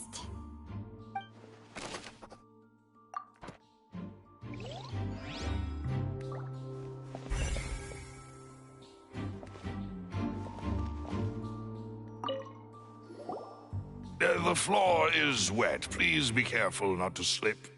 Speaking of which, why would there be water here? Oh, Paimon knows! It's one of those tricks where you pour water into a jug and then flip the jug over only for the water to disappear? And here's a broken vase. Huh. Did the trolley knock it down while moving? That can't be. The trolley moves along tracks from start to finish. It couldn't have hit the vase at this distance. Let's note this down too and think about it later.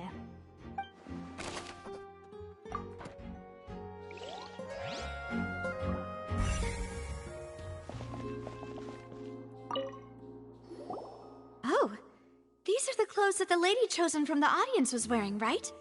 Her clothes are here, but she's nowhere to be found. Right. And do you really need to do that if you're kidnapping them? Ugh, this is so confusing.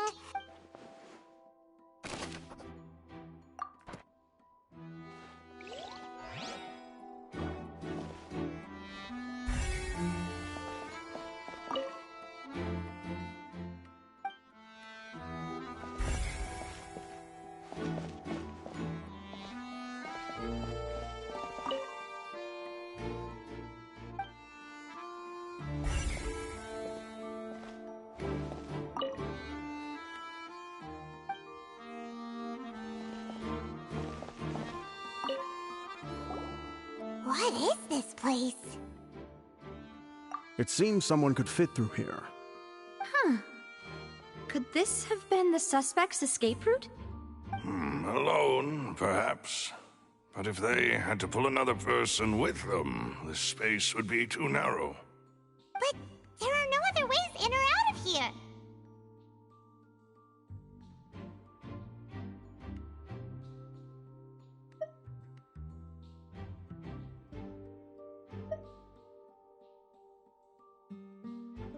Oh, you're right! Let Paimon write that down.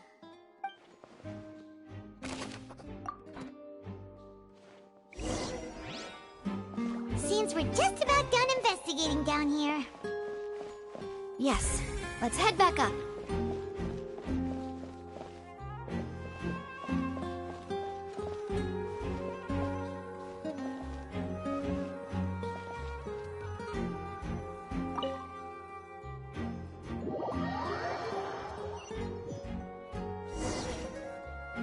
Well, we've ascertained the state of the crime scene. Let's find a place to sort out our findings once Malus returns. It seems to me that there are several things that don't add up here. Apologies for the wait, demoiselle. So, what did the guards say? Did the criminal escape through the vent? They believe the odds of that are very low, since the vent leads to the Opera House's basement. The guards have checked the area carefully. No one left through the basement during the performance or after the incident, and no one was found hiding there. So the tunnels become like a secret chamber then! You know, like the kind you usually see in novels! The plot thickens. Halsey's disappearance and Cowell's death are both quite inexplicable. No wonder Farina was so confident in her accusation. All the current evidence points toward Linny and Lynette. In other words, the charges are very likely to be upheld unless we make some considerable progress. Charges and then trial. So if the charges are upheld, they'll announce a sentence? That's right. This is how a trial goes in the Opera House. That's right. This is how indemnitium is produced. The statements from both sides, the defenses from attorneys, witness testimonies, and even the audience's emotions will all be projected on the oratrice. To put it simply, it's as if the oratrice has its own will, and is a judge in its own right. This also precludes any kind of favoritism on the part of the Chief Justice. Not that this has ever happened anyway. Once both sides have finished speaking, the Chief Justice will make his final decision. This, too, will be used by the Oratrice as a reference. Then, finally, the Oratrice will be consulted by officials. The result it returns is the will of justice itself. Huh? So that machine is the one that actually decides? Paimon thought Neuvillette called the shots. In practice, there is very little difference. Both have always come to the same judgment, which is why people have great faith in the Chief Justice. Ah, yes, the guards also asked me to convey that none of us will be allowed to leave this place before the trial. Huh? Why? Because we've chosen to act as the twins' proxies. That makes us persons related to the case. They're concerned that we might be colluding with outside parties, or that we might find outside help to disrupt the case. And even if that were not so, it could prove problematic if we happen to spread key information about the case ahead of time. I'm ready to break out at any time.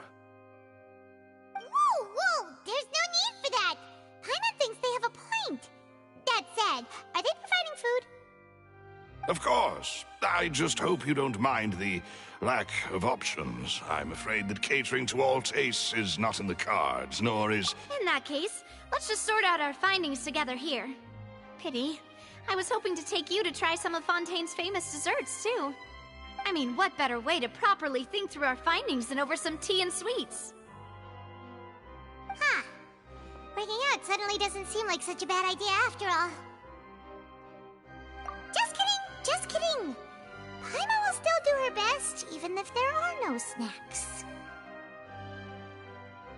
What do you mean, no snacks? Of course we'll have snacks. If we cannot buy some, then we'll simply make some. Huh? Here? But how? Understood, Demoiselle. Everyone, please come with me.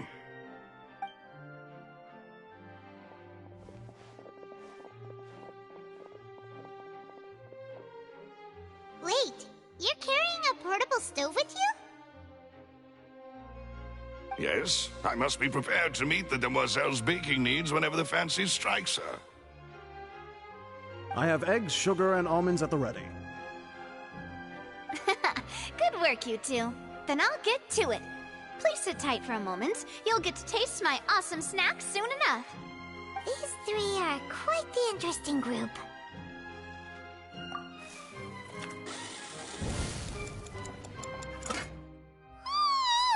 And Paimon thought it smelled good while it was still in the oven!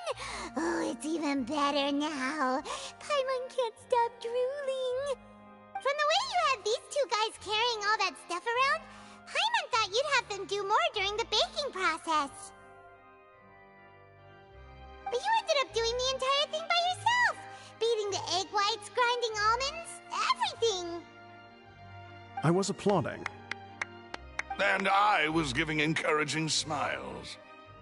Paimon was just thinking, aren't you worried about getting your fancy dress dirty beating egg whites and baking like this? Well, I don't think it's carved in stone anywhere that fancy ladies can only read books, sip tea, ride horses, and play the piano. I just really enjoy making snacks. Don't underestimate beating egg whites, by the way. It's a real arm workout. You also need to beat them to just the right consistency, or your macarons will crack.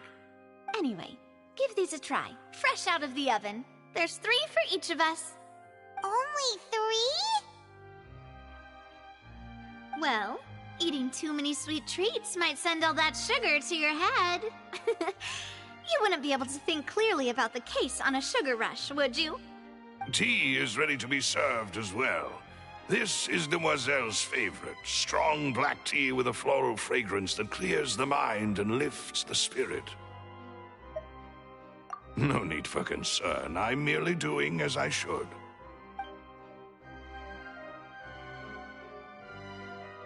All right then. Down to business. As Paimon mentioned previously, the tunnel seems to be something of a secret chamber.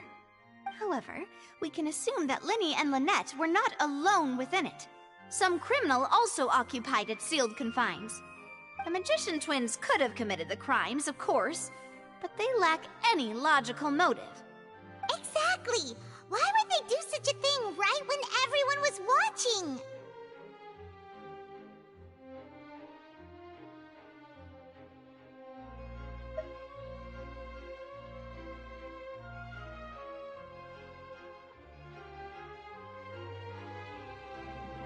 The flower vase and the thud we heard during the performance could indicate some altercation between Halsey and the criminal in the tunnel, resulting in the shattering of the vase, the discarding of her clothes, and her abduction. Perhaps the criminal thought that since she was chosen from the crowd, she would be too easy to identify if she was still wearing the same clothes. Paimon thinks that makes sense, but the real trouble is...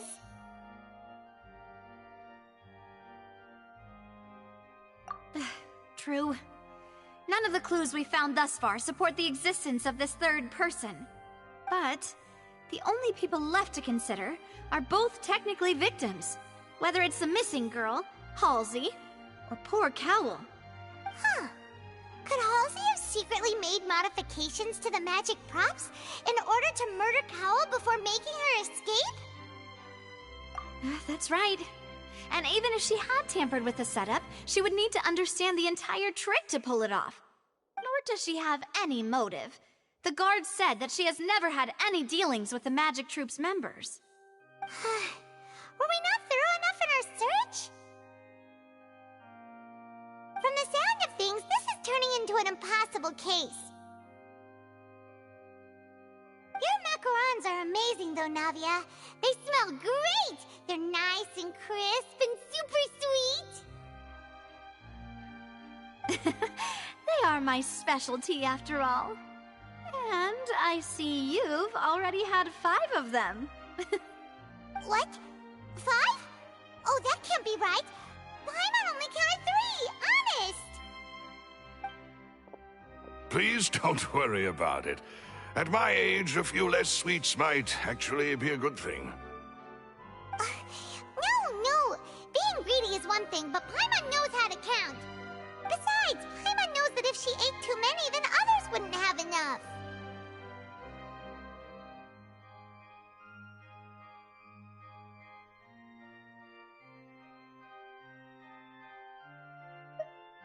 Wait, even you don't believe Paimon?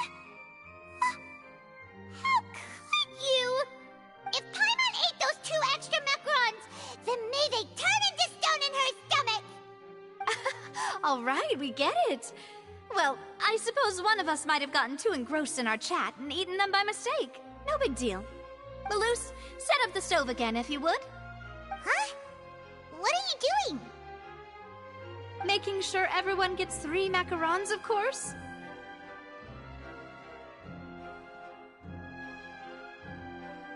Exactly. We don't want to trouble you. As you wish, demoiselle. And I have the egg, sugar, and almonds. Well, this really is your hobby, huh?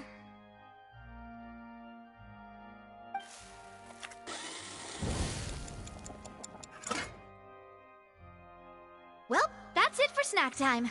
I'm going to have another look around the area.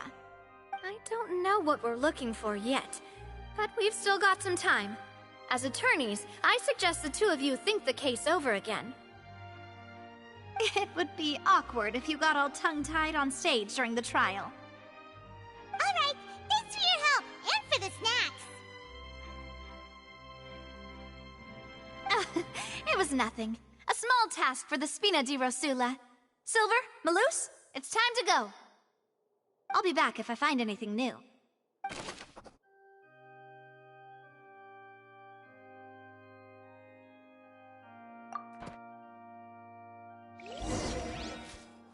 All right, it's time to put our heads together. We've got to get our defense ready for the trial. Oh, it's...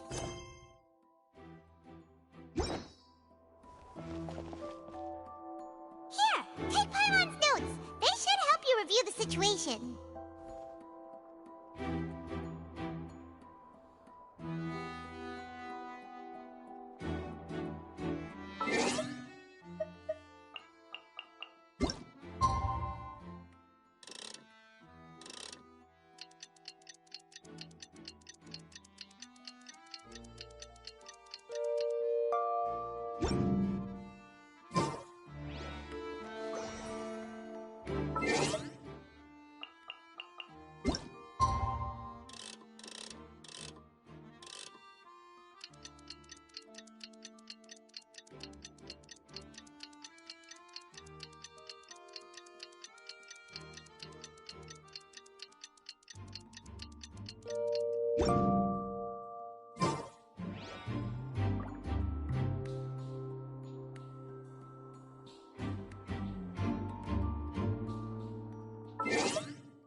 do? The whole situation is so confusing. Good plan. Impossible things don't just happen. We'll get to the truth one way or another. Just relax. Even if everyone else suspects Lenny and Lynette, at least we will be supporting them from the stands. Besides, I doubt Farina understands any more about what happened than we do. Thanks, Navia. Well, we'll be going then. Best of luck to you.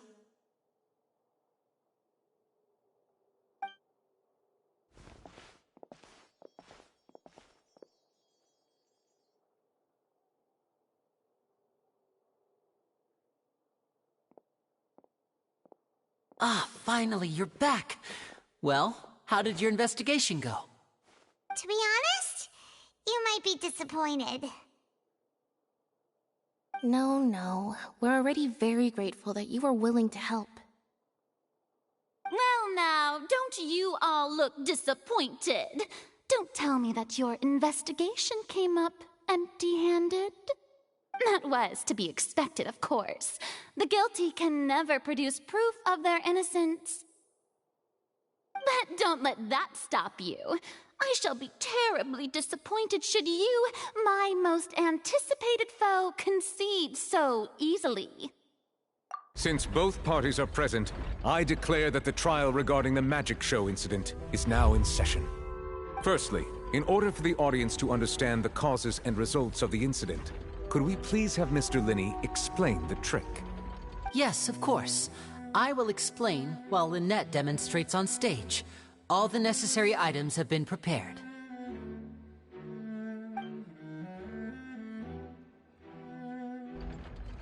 Thank you, Mr. Linney.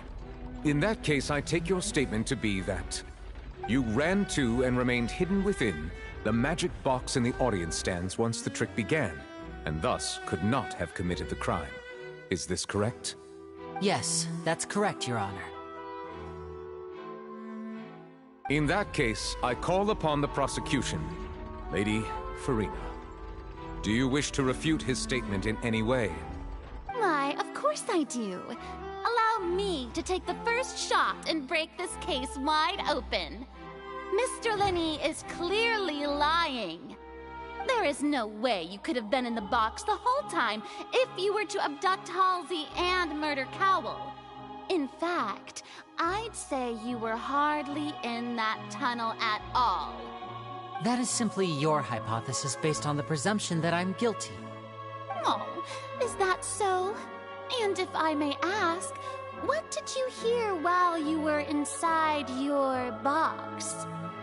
The roaring countdown of the crowd, of course. That's how I kept track of the time and built anticipation for the finale.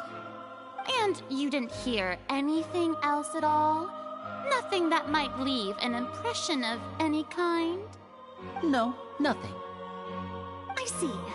But when the count reached 30 seconds or so, there was a thud. One so loud that I believe practically everyone heard it. Huh? Hey, hang on. Something's not right here.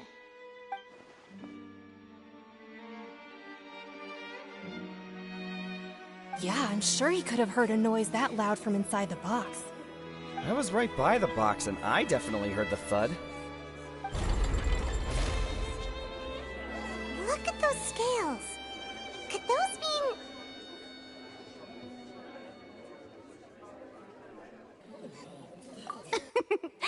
Well then, ladies and gentlemen, allow me to use the words of the magician himself.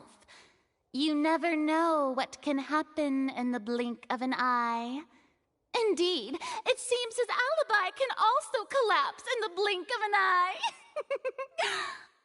Of course, I have armed myself to do far more than smash your alibi. Confidence cannot go unfounded, and my foundations are rock solid. Tell me, aren't you and Lynette actually from the House of the Hearth? The House of the Hearth?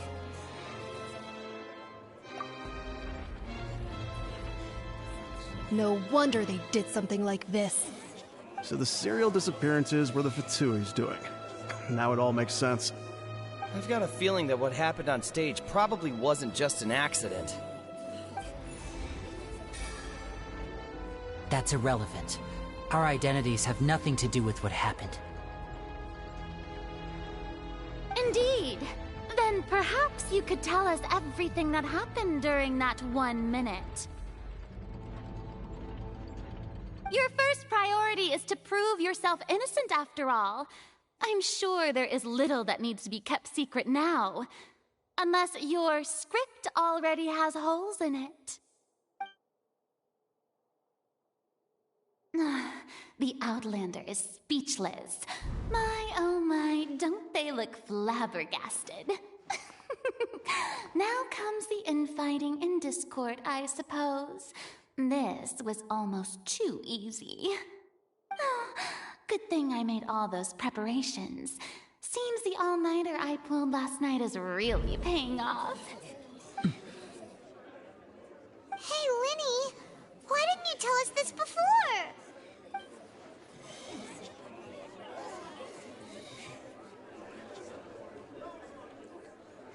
Order! Order! Mr. Linney, allow me to re-establish the facts. Lady Farina has raised 2 points. First, when the thud was heard in the Opera House, you were neither in the box nor the tunnel.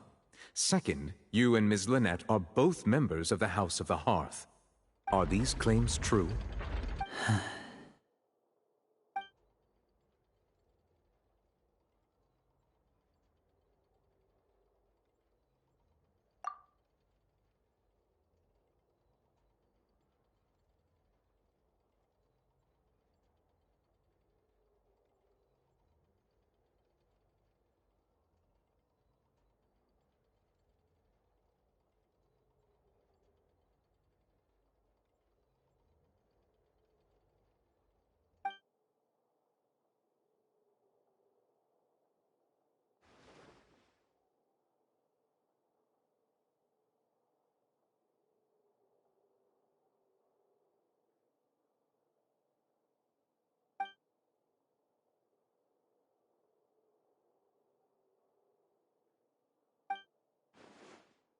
Please answer my question, Mr. Linney.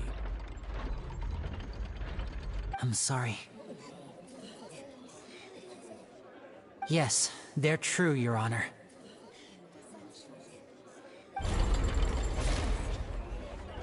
I knew it! Well, that's it. We might as well move on to the sentencing already. What should we do now? Granted.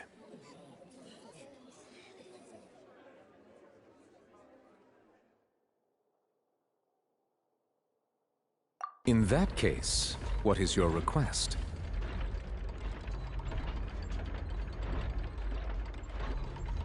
Is that really necessary?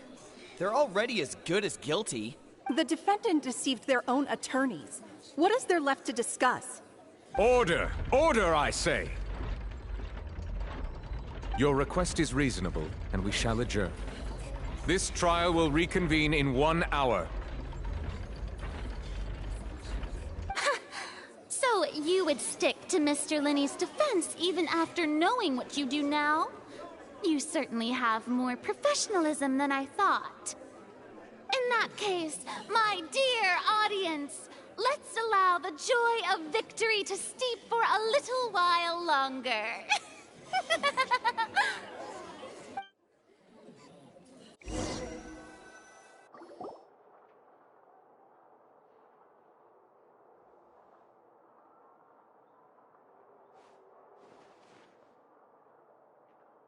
Well, this is awkward. I didn't think the Hydro Archon would dig all that up. I'm sorry, Traveler and Paimon. Yeah, sorry. Paimon doesn't know where to start. We trusted you two. We based our entire reasoning on the assumption that you weren't bad guys. Not to set the wrong tone or anything, but Paimon's really mad! I'm very sorry. I know you're angry, and reasonably so, but please, let me explain. I know you've clashed with the Vitui several times before, I wouldn't be surprised if just hearing the word is enough to make you upset. But our organization is very, very large, and the Harbingers have very different personalities and goals. Right now, we want to save people. As many as we can. That's right. I'm sure we're on the same page when it comes to this nation and the disaster that its people might face. I knew if it weren't for our respective identities, we could become good friends. That's why I didn't wish to flat out lie to you, but chose to hide some details instead.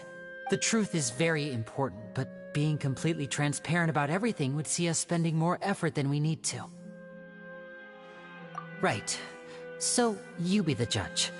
Heck, if I were you, I fear that I'd even struggle to trust me at this point. You met a Fatus who works as a magician, a trickster by trade. All by coincidence, too.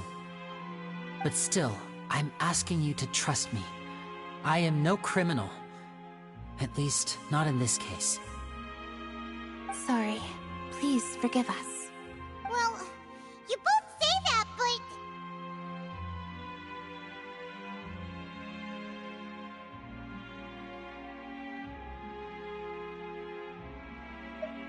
Right. Let's hear your answer first. Of course. I'll answer any question you ask. We've been trying to find out how the Oratrice operates. We want to know why it has a consciousness. Why can it deliver sentences accurately? During our investigations, we learned that the machine's core is beneath it. From that moment on, Lynette and I have been designing this box swap trick, with the objective of getting close to the core. Is that why you needed a whole minute? That's right. In truth, the audience would take about 75 seconds to count down from 60, while I would only need 15 to get to the opposite box.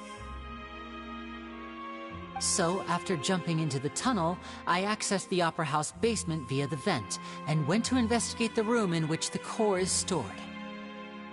That air vent was created during the construction of the tunnel specifically to execute this step. Well, nothing. As soon as I reached that room and was about to investigate, I heard someone's voice. Which should have been impossible, of course. I was quite certain that I was the only one in the room. That voice seemed to recognize me and tried to speak to me. I chose to err on the side of caution and retreated the way I came. On the way back, I saw the broken vase and the clothes on the ground, but the countdown was almost finished, so there wasn't time to give it any thought. After that, the homicide occurred just as you saw. Well, that explains why you didn't hear the thud. Because of that prophecy I told you about, of course. We must know all we can about this nation's secrets in order to deal with that prophesized crisis. That's the only way we can save everyone. So, there you have it. The whole truth. I swear, I didn't hide anything from you this time. It was never my wish to proceed under this cloud of mistrust either. But, like I said earlier, you can be the judge. If you want to leave because you don't trust the Fatui, there's nothing I can do to stop you. Well, Traveler, you decide. Paimon will follow your lead however you choose.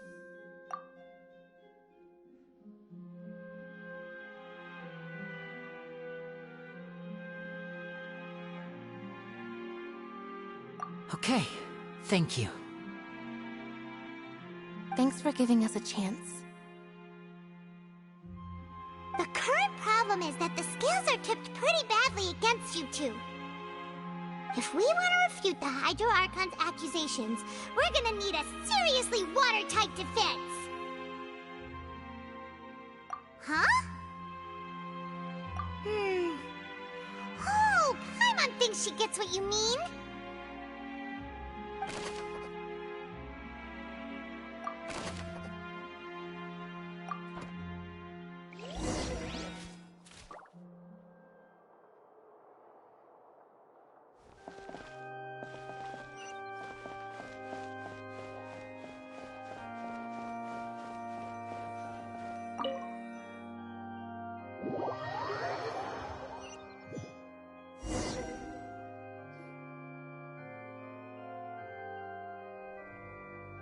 Both parties have returned to their positions.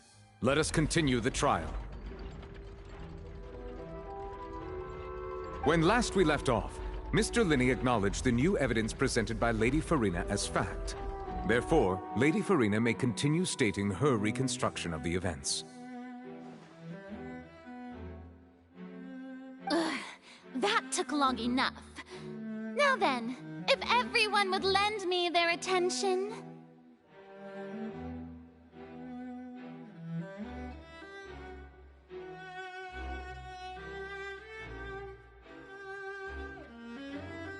At this stage, let's revisit that scene from Linney's perspective.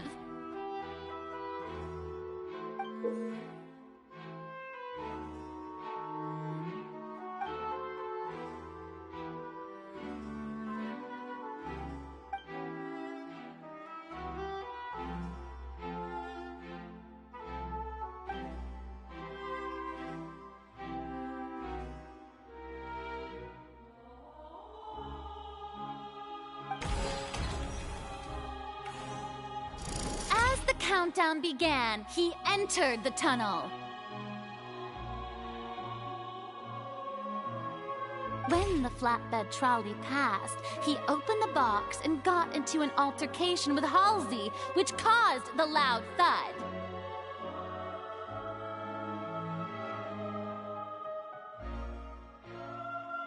He did not realize that the sound could be heard by everyone in the opera house, which is why he claimed earlier that he could not hear the sound.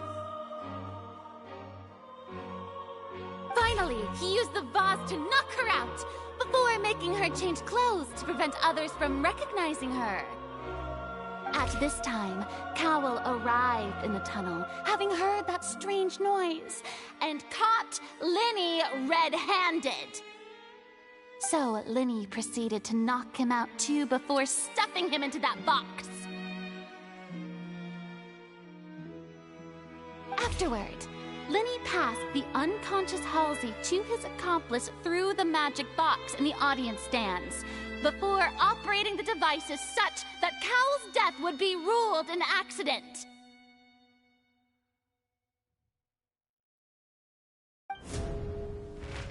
And there you have it.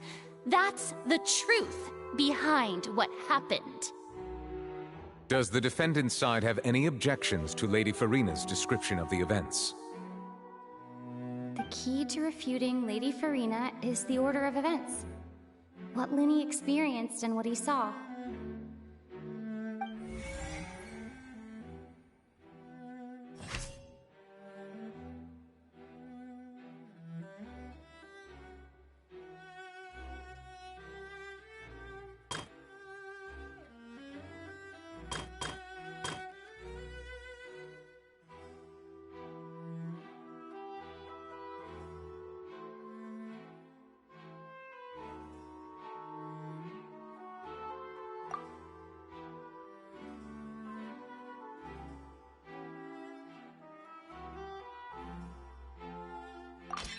According to Linney, he left via the vent after entering the tunnel.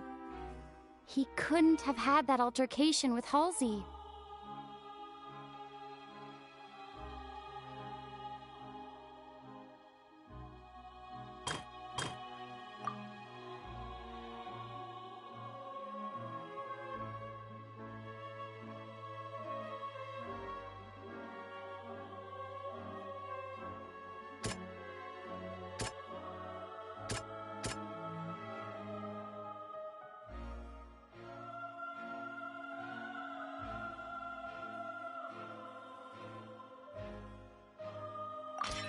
Linney went to the room that contains the Oratrice's core.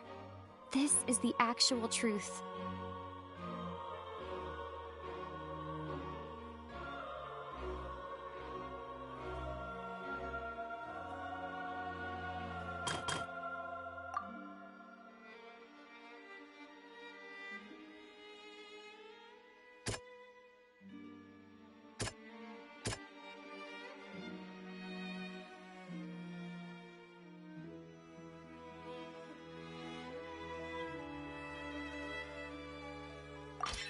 Lenny did not take part in the underground altercation. He only witnessed traces of the aftermath. Ahem! Attention! Ace Detective Paimon has something to say! When the countdown started, Lenny did indeed go into the tunnel.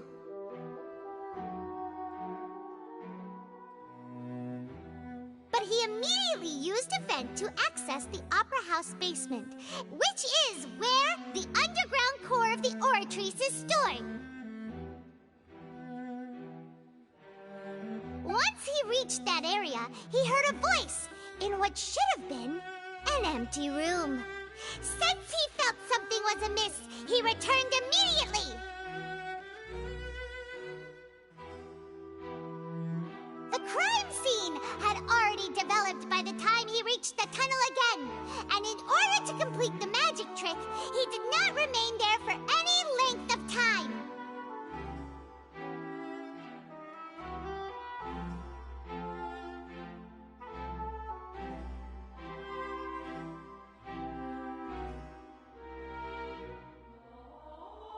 Finally, he reached the surface, and that was when the accident happened from his point of view. Therefore, he's innocent!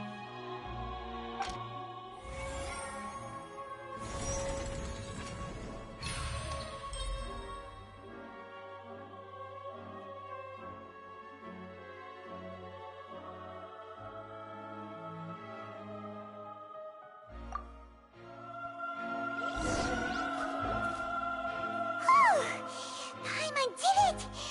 Paimon actually managed to say all that! Wasn't it awesome? In other words, you believe that he knew nothing of the incident? That's right!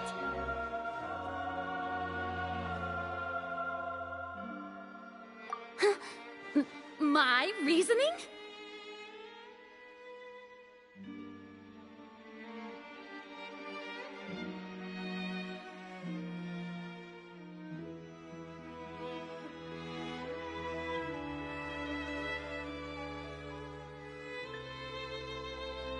If that's the case, then if Cowell hadn't entered the tunnel, who was the entire setup meant to kill? Assuming that what you say is true, Lenny only needed to kidnap the young girl to cause a new disappearance case. What would the point of killing someone on stage be? Oh, they have a point. That's right, you tell them! And that's why they're partners of mine. Oh, well, your denial is very strident, I'll give you that. But what proof do you have to back your claims?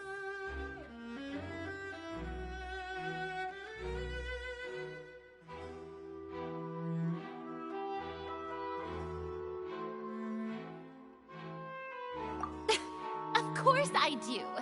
If he had been in the magic box the whole time, how could he have not heard that sound? Why do you ask? You're saying that he wasn't?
That's right!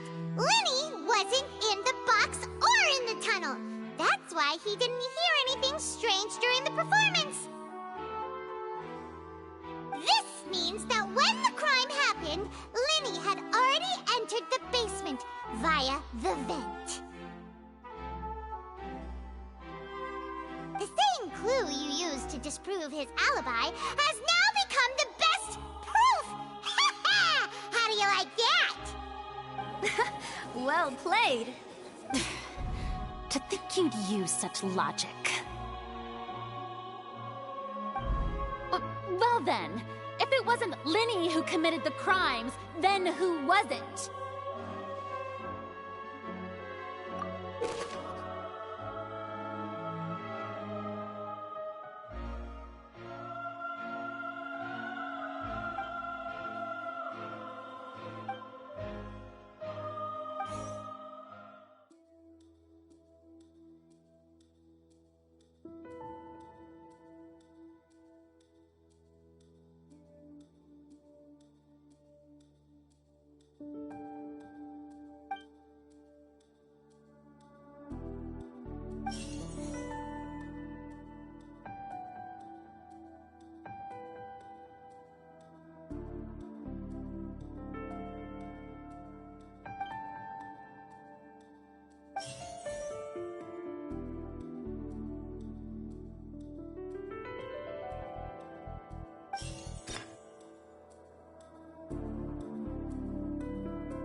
The deceased's name is Cowell, Lenny's assistant.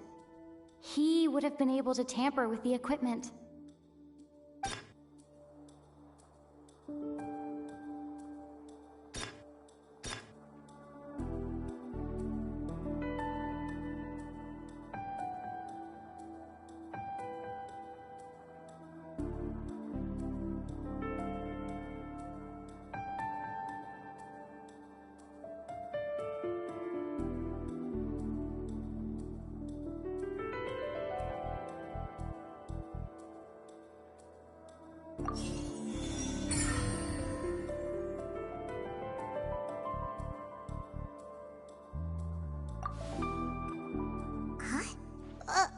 That can't be right.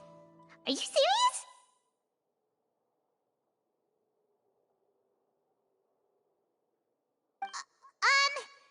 The killer was Oh, is that so?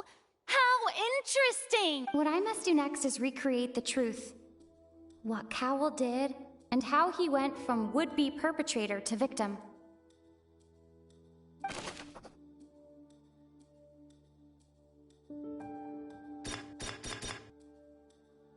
Lenny was not in the tunnel at that moment, which gave our criminal ample time.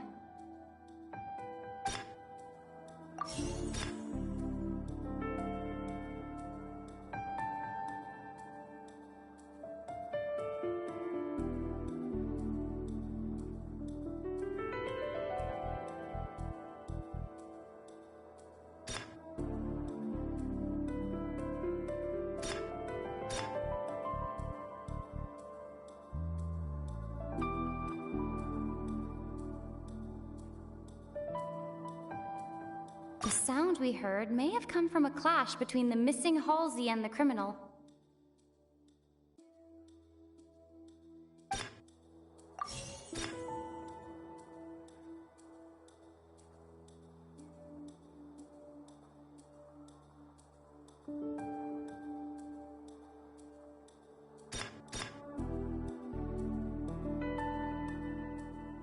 deceased's name is Cowell, Linny's assistant. He would have been able to tamper with the equipment.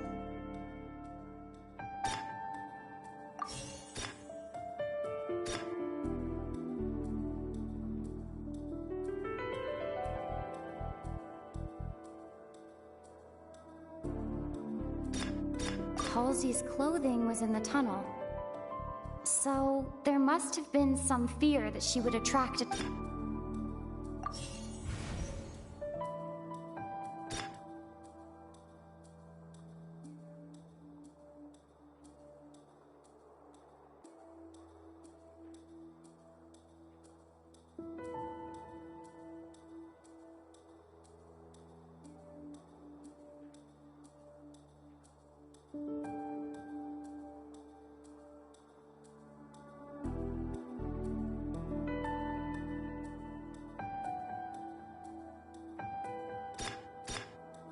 No one entered or left the Opera House through its entrances. So...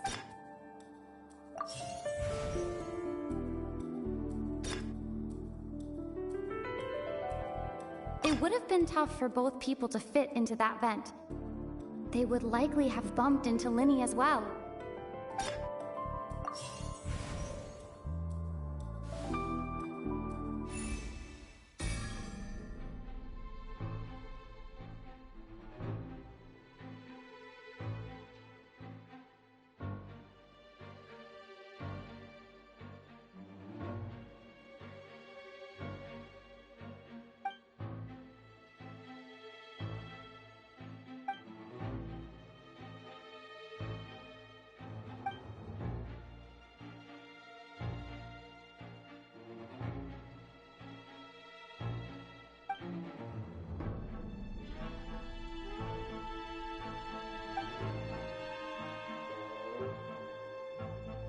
What's wrong, Traveler? Are you still having trouble figuring things out?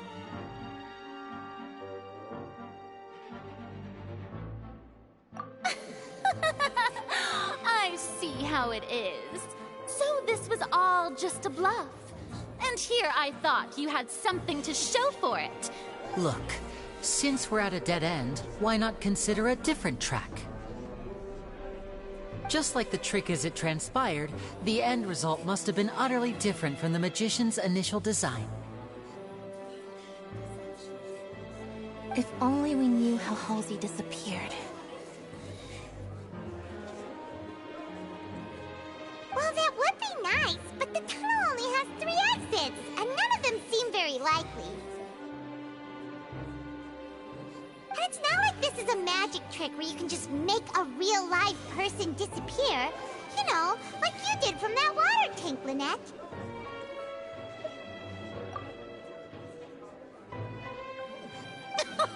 Excuse my interruption, dear opponents, but do you not see that the...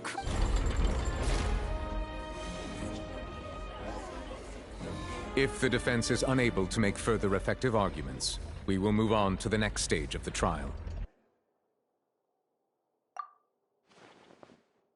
Linny was not in the tunnel at that moment, which gave our criminal ample time.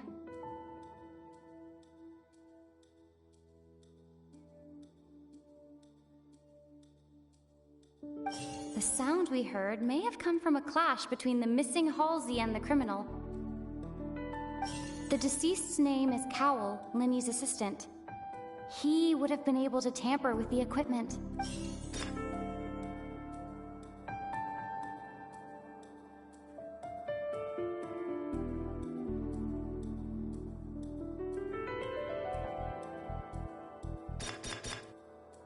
The vase was not broken by chance. It was used to cover important evidence. The water...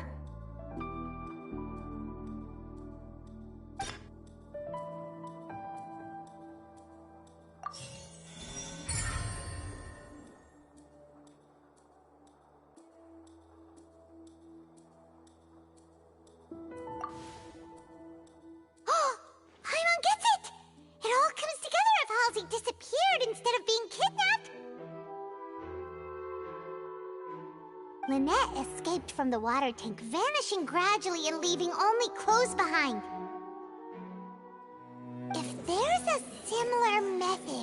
where a person could be transformed into water. Oh, just a moment, please. I do hope you know how preposterous you sound at the moment. How could a person ever be transformed into water? This is reality we're talking about here, not some magic trick.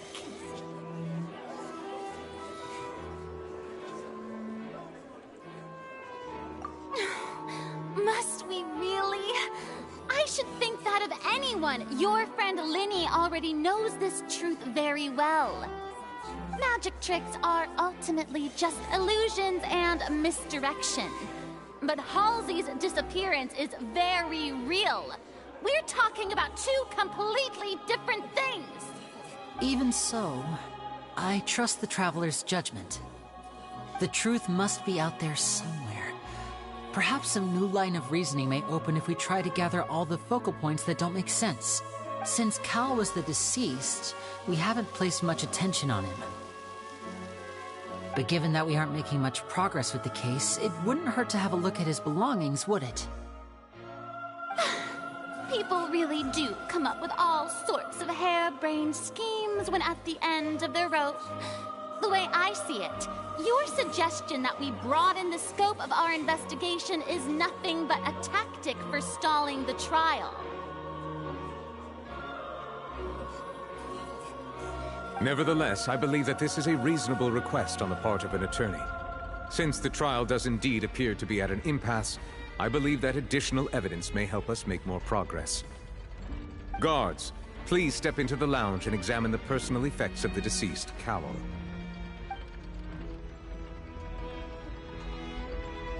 We are still examining the items, but we have already made critical progress that we feel must be shared with everyone post-haste.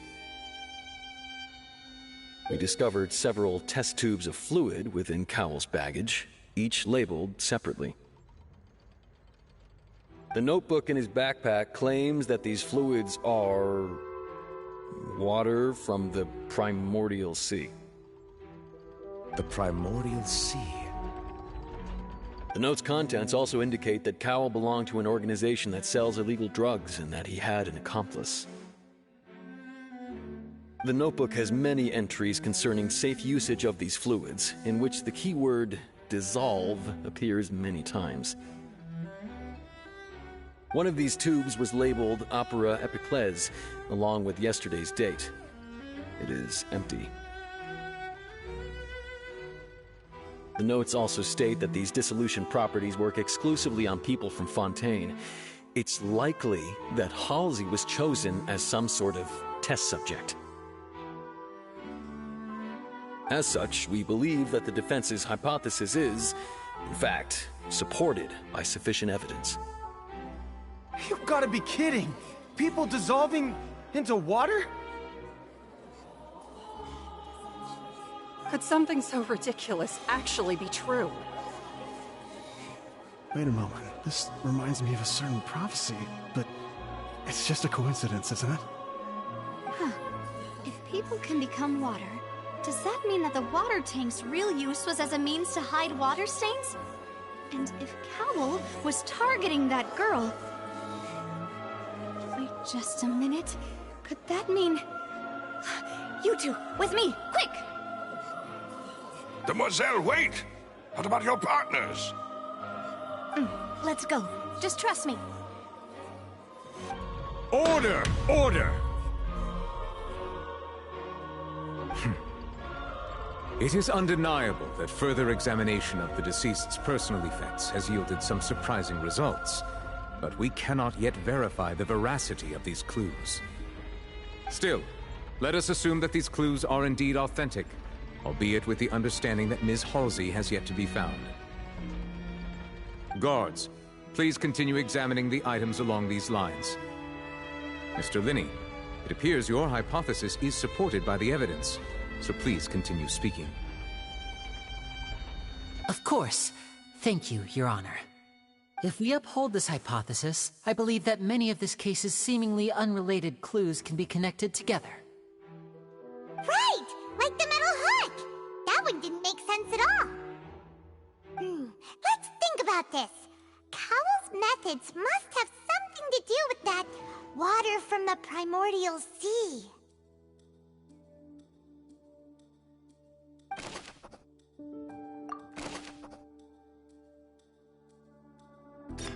The deceased's name is Cowell, Linny's assistant.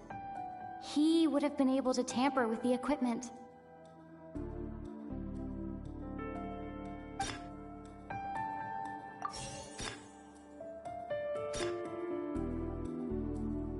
Now it seems like the hook rope was not meant for another magic trick, but was instead some form of trick. The water from the primordial sea should already have been prepped before Halsey entered the magic box.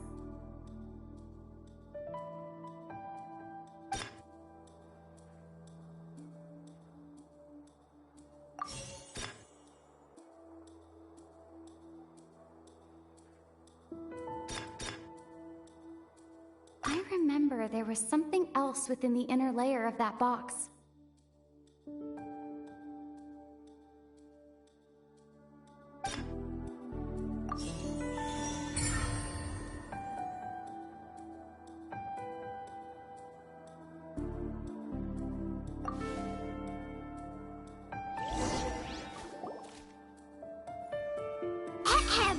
It's Ace Detective Paimon's time to shine again!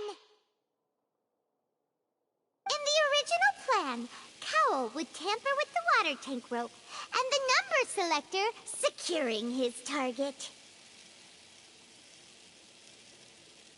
When the magic box containing Halsey was lowered, the metal hook would retract gradually and pierce the balloon at the top of the box.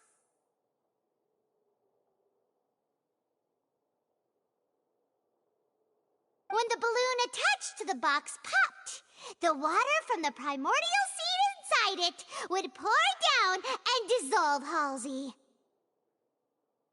Afterward, Cowell would enter the tunnel and break the flower vase to conceal the water inside the tunnel, with the remaining evidence being covered up by the water tank on stage.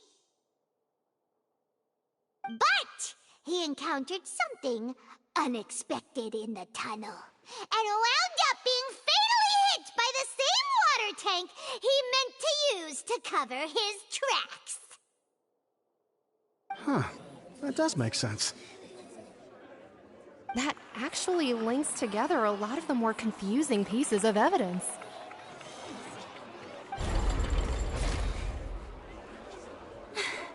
Oh dear, what do I do? Even I think they sound convincing now. Have I falsely accused an innocent person? What a humiliation.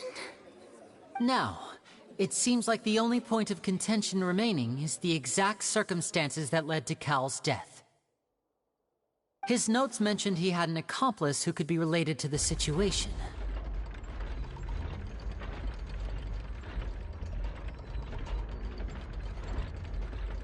On that note, the guards have just contacted me indicating that they uncovered new evidence. I shall now invite him on stage to share it with us.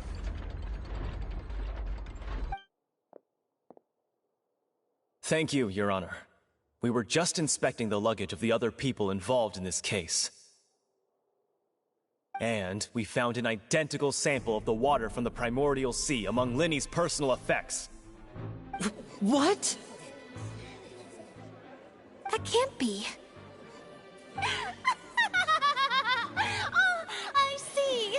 Well, how wonderfully comedic to have your own counterattack only to come back and wound you.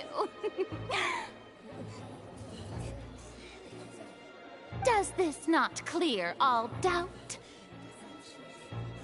My dear citizens, my loyal audience, allow me to present my reasoning and bring this performance to a swift close. Linny did not need to take part in the dissolution of the young woman at all. Indeed, he did leave the scene via the vent.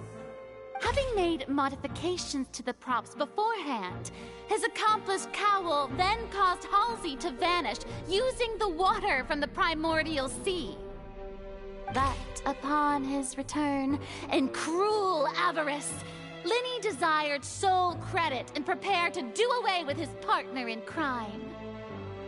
Ultimately, he knocked Cowl out, and the tool meant to cover the crime up also became a murder weapon. Now, as much as I regret having come to such a viciously straightforward conclusion, it does seem that the famed Fatui is quite the cold-blooded and ruthless organization. Am I right? We've used up all the evidence we collected. There's no way for us to make a rebuttal here. Is this the end of the road?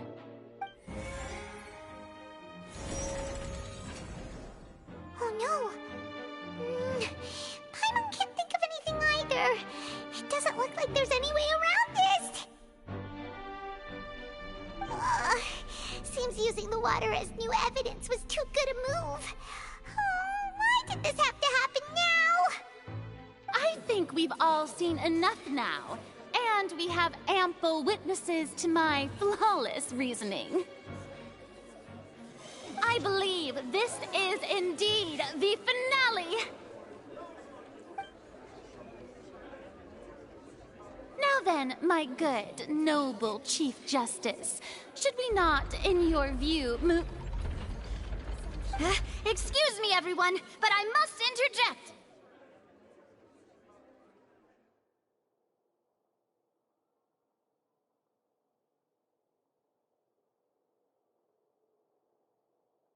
Miss, I must ask you not to shout, and to respect the ongoing legal proceedings.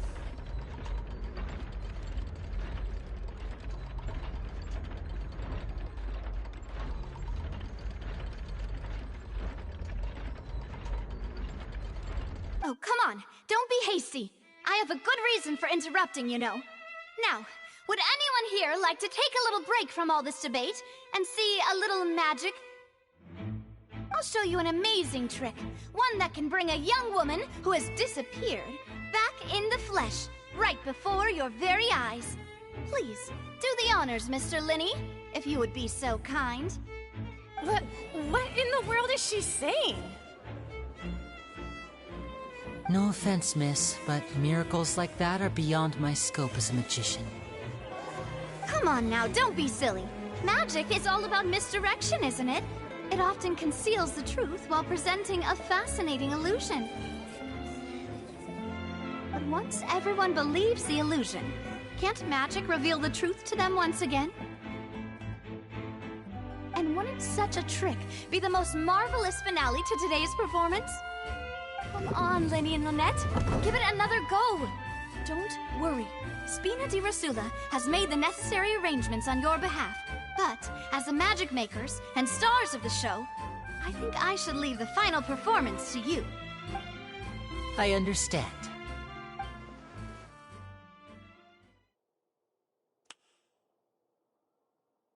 And voila!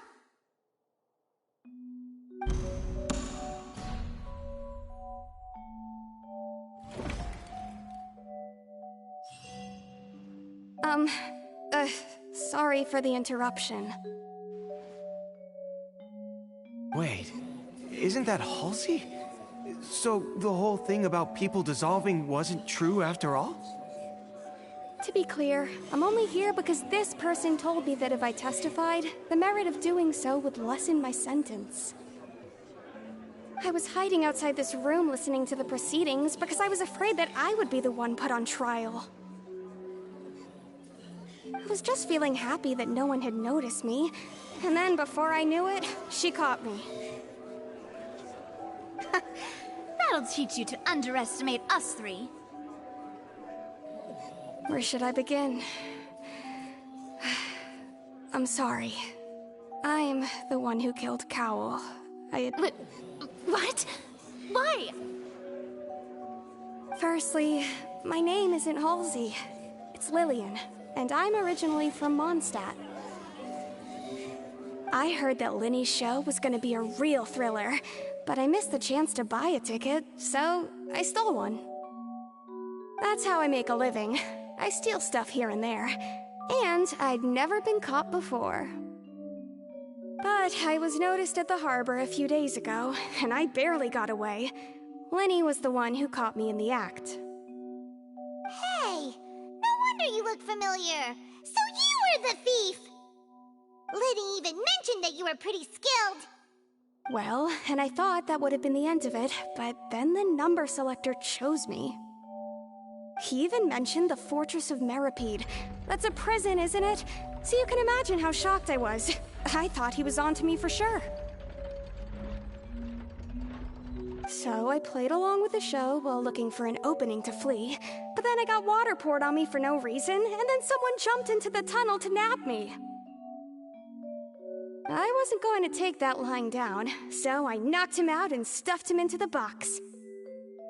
There was nowhere to run from there, though, so I had to change my clothes and hide in a box containing performance costumes.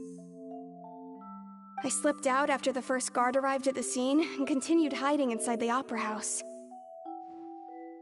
Can a person even hide in there?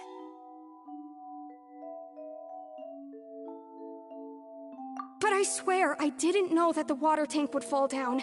Really, I swear it. Had I known that, I wouldn't have put him in the magic box. I may be a thief, but I'm no killer. Well, that makes everything pretty clear now, doesn't it? This time, we need to tell the entire story from Lillian's perspective.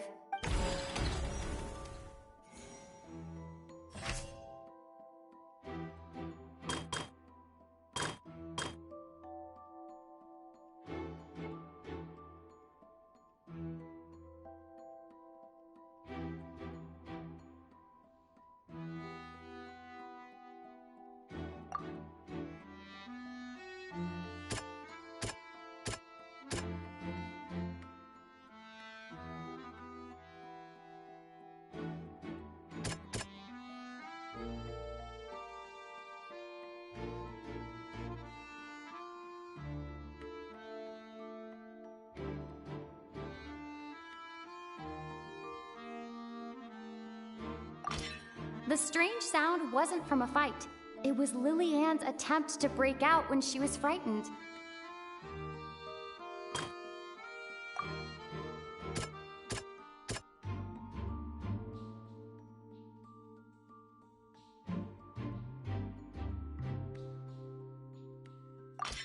The flower vase was not broken to cover anything up, but was smashed during the struggle between Lillian and Cowell.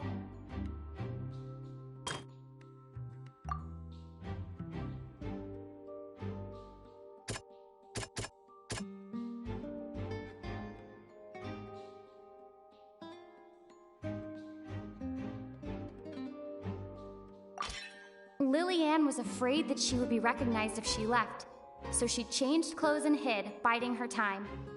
Just what one might expect of an experienced thief. And it's Ace Detective Paimon time! Having been selected out of the blue, Lillian panicked. Her panic only intensified after she entered the tunnel and had water poured on her head, so she kicked the door open, producing the thud we all heard. Hearing the commotion, Cowell leapt into the tunnel, only to discover that Lillian had not dissolved. He did not know that Lillian was not from Fontaine, but was a thief who made her way in by stealing a ticket. Mistakenly believing that the water from the primordial sea needed time to take effect, he tried to force Lillian back into the box. The two broke the flower vase during the struggle, but Lillian came out on top, knocking Cowell out and putting him in the box. With no way of escaping, she changed her clothes and hid in the costume trunk until the performance ended.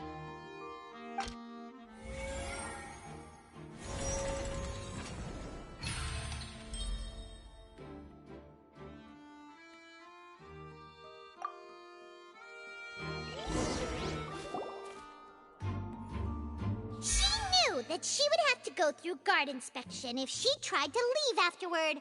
So, she has been trapped in the Opera House these last 2 days! She had already become desperately hungry by the time we were chatting over macarons. So, she swiped 2 of them right under our noses. Talk about a sneaky thief. At this point, all the events that happened in the tunnel have now come to light! Ah, so that's the whole story. Bravo! Bravo! Now then, Lady Farina, do you wish to speak against the defense's statements?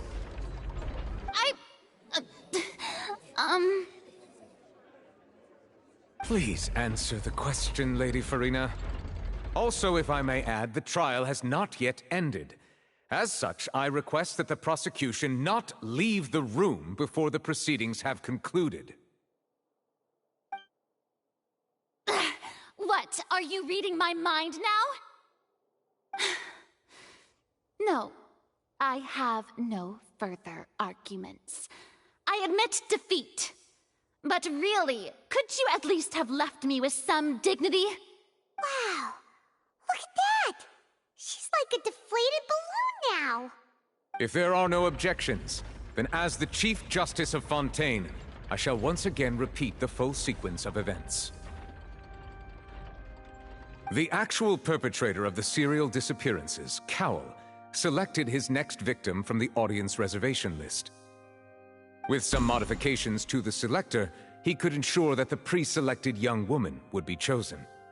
To cover up any evidence while committing the deed, Cowell thought of allowing the water tank to fall, which would conceal the water left behind after the young woman was dissolved. He also tampered with the rope suspending the water tank, using the fireworks at the end of the performance to cause the tank to drop and hide the watermarks.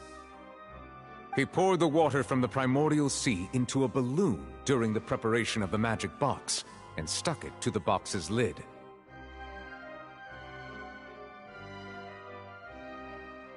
Finally, he passed the prepared hook on a rope through the gap in the magic box's door when bringing the young woman to said box. When the magic trick officially began, the box containing the woman was lowered into the tunnel, tightening the hook rope and bursting the balloon containing the water. If all had gone to plan, the young woman would be dissolved at this time. However, Lillian was not from Fontaine, and thus fled the box with a loud noise. Realizing that there was trouble, Cowell entered the tunnel and met Lillian. Thinking that the waters had not yet taken effect, he decided to proceed. However, his opponent was more capable than he thought, and he was overcome, knocked unconscious, and placed into the magic box, and thus became his own final victim. Lillian, according to her own statements, then changed clothes and hid until the performance ended, before hiding in other parts of the opera house. As for Linny, he was in the underground structures within the opera house, and was thus ignorant of these happenings.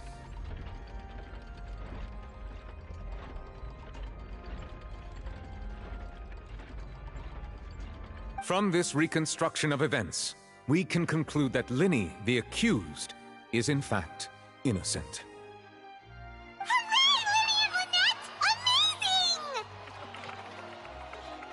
While there is much in Linny and Lillian's conduct that should still be investigated separately, this case, at least, can be handed over to the Oratrice to make the final decision.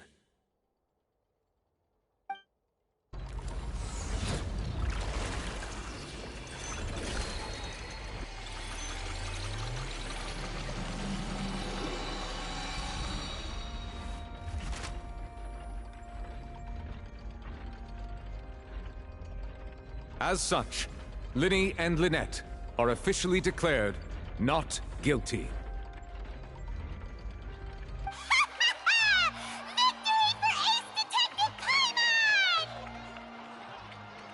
Great work, partners. Thank you all. Thank you so much. Next, I think we deserve an explanation, Guard Vaughn. How did you find the water from the primordial sea in Linny's baggage? Right! Your discovery caused me to make a serious mistake, you know. Or was that not a discovery, but false evidence that you dare to bring before this court? I suspect that the accomplice mentioned in Cowell's notes was not Linny, but you, yes?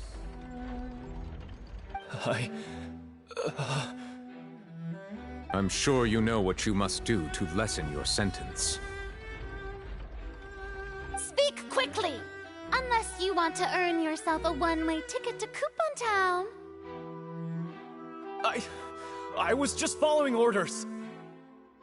We were supposed to place blame for the serial disappearances onto Linny, and thus cause suspicion to fall on the Fatui. The higher-ups said this was the best opportunity to do so. And now that your plan has fallen through, and the secrets of the water have been revealed, you have become a liability to said higher-ups, yes? Therefore, you would be wise to tell everything you know, and seek the protection of the guards. Yes, I'll tell you everything I know. Our boss discovered that the water can cause people to dissolve. It can also be made into a potion, which when extremely diluted, can cause people to experience unforgettable exhilaration. We've been in this business for a while now, and have made decent more off it. The disappearances were also the boss's idea. I mean, this is the boss we're talking about. The...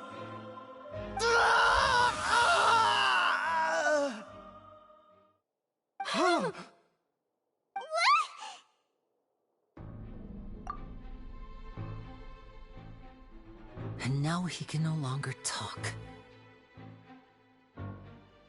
Such ruthlessness. I shouldn't have expected any less of them. An outrageous act. All present, please submit to inspection immediately.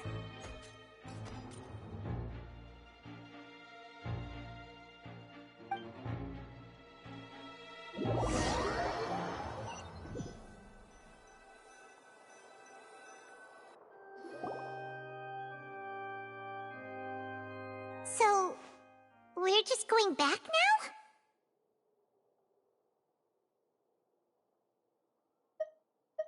That's true, but... Traveler, Paimon! Please wait. Linny... I know you may not want to speak to me right now. Maybe you don't even want to look at me. But still, let me thank you again for defending me to the end. Even after you learned that I'm a member of the Fatui. I guess. But regardless, I'd like the opportunity to set things straight. I didn't approach you with any ulterior motives or ill intent. I've spoken to you as myself, just plain Linny this entire time. As for why I'm a Fatus, it's because the goals of the House of the Hearth align with those of an orphan like me. That's all. That was how Father, who you might know as the Knave, approached recruiting us back then too. The Knave? The one who controls the House of the Hearth? She's your father? That's right. And since we're here, I was wondering, would you mind hearing a story? It's about my past. Back when our parents first died, Lynette and I were left wandering the streets.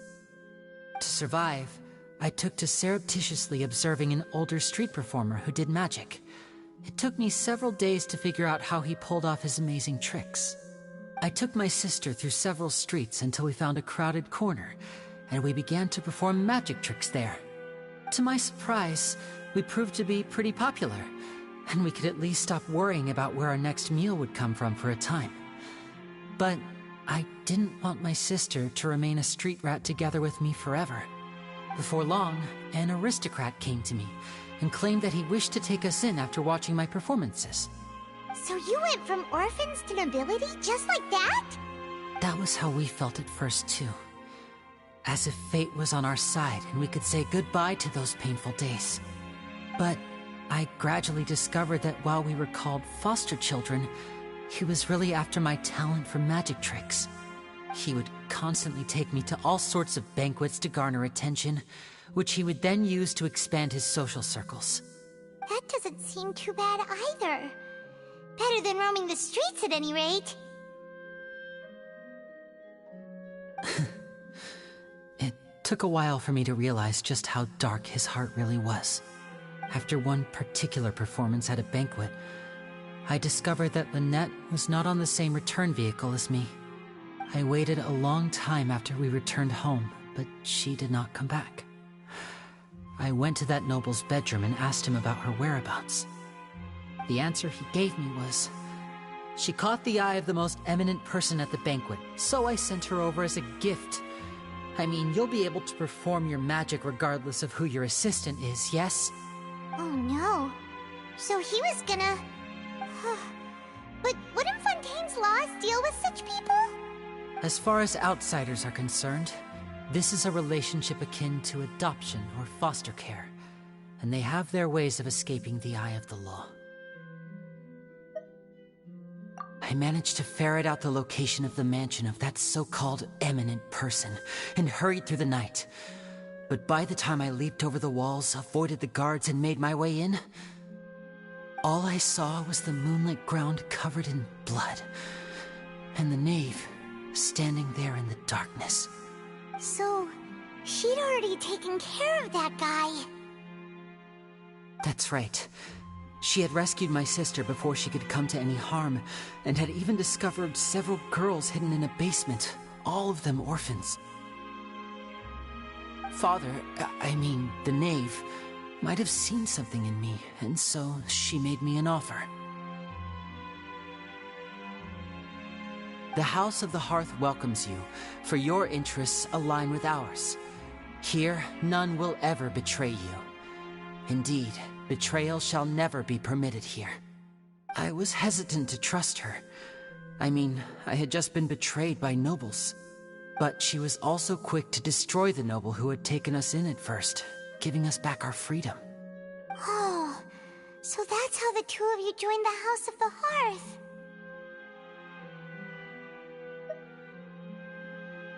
She has her own plans. She has gained permission from the Tsaritsa to first use the Gnosis' power once she obtains it. She plans to use it to find a way to break the prophecy and save Fontaine. So, she believes in that prophecy too? That's right. The whole House of the Hearth is currently working to combat that crisis. Today's case has also proven that people from Fontaine can indeed dissolve into some sort of water, thus further supporting the prophecy. Everyone at Hotel Bouffe d'été, including the knave, has their roots in Fontaine, and we will always defend our homeland. To us orphans, the only connection we have left to this world, apart from our family, is our homeland. So, from small deeds like distributing magic pockets to huge schemes like stealing a Gnosis, everything is aimed at dealing with that prophecy. It's all right. I understand. The only thing I can do is relate all this to you. I just hope you can understand that even as a member of the House, I have never stopped making my own decisions, and that I believe what I'm doing is right. If you should need anything at all in the future, feel free to find me. I will do my best to help you, as plain Linny.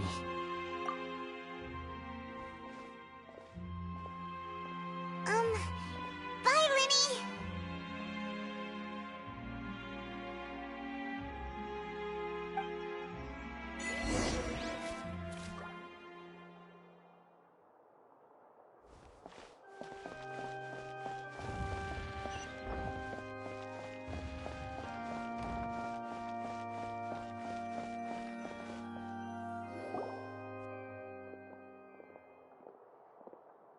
Hey there.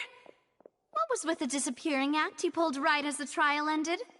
Were you looking for us, Navia? Well, this whole thing isn't exactly over, is it? I do feel that we're getting closer to solving the serial disappearances case, though. Don't you think so, too? Huh? What's wrong, my dear partner?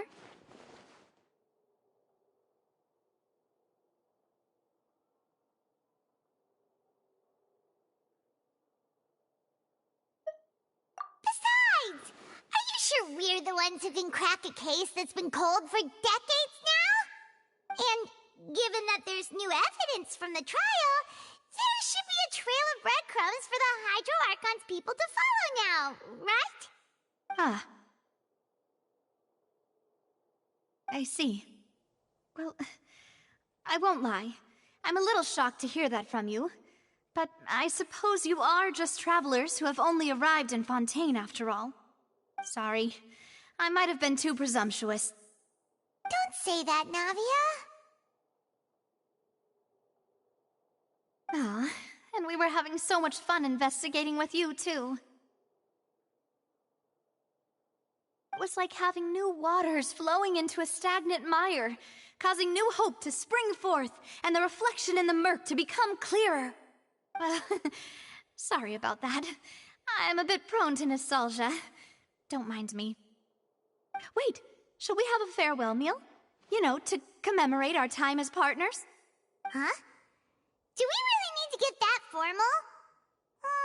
Well, guess you really did treat us as partners, huh? Well, I'd just like to have a proper ending to every important memory. That way there are no regrets later. Anyway, it would just be a meal, so it shouldn't take up too much of your time. You don't have to twist Paimon's arm. If Boss Navia's treating, count Paimon in! Oh, wonderful. In that case, why don't we return to the Court of Fontaine and head to the Hotel de Boer? I believe we'll make it just in time for dinner. All right then, let's have our farewell meal!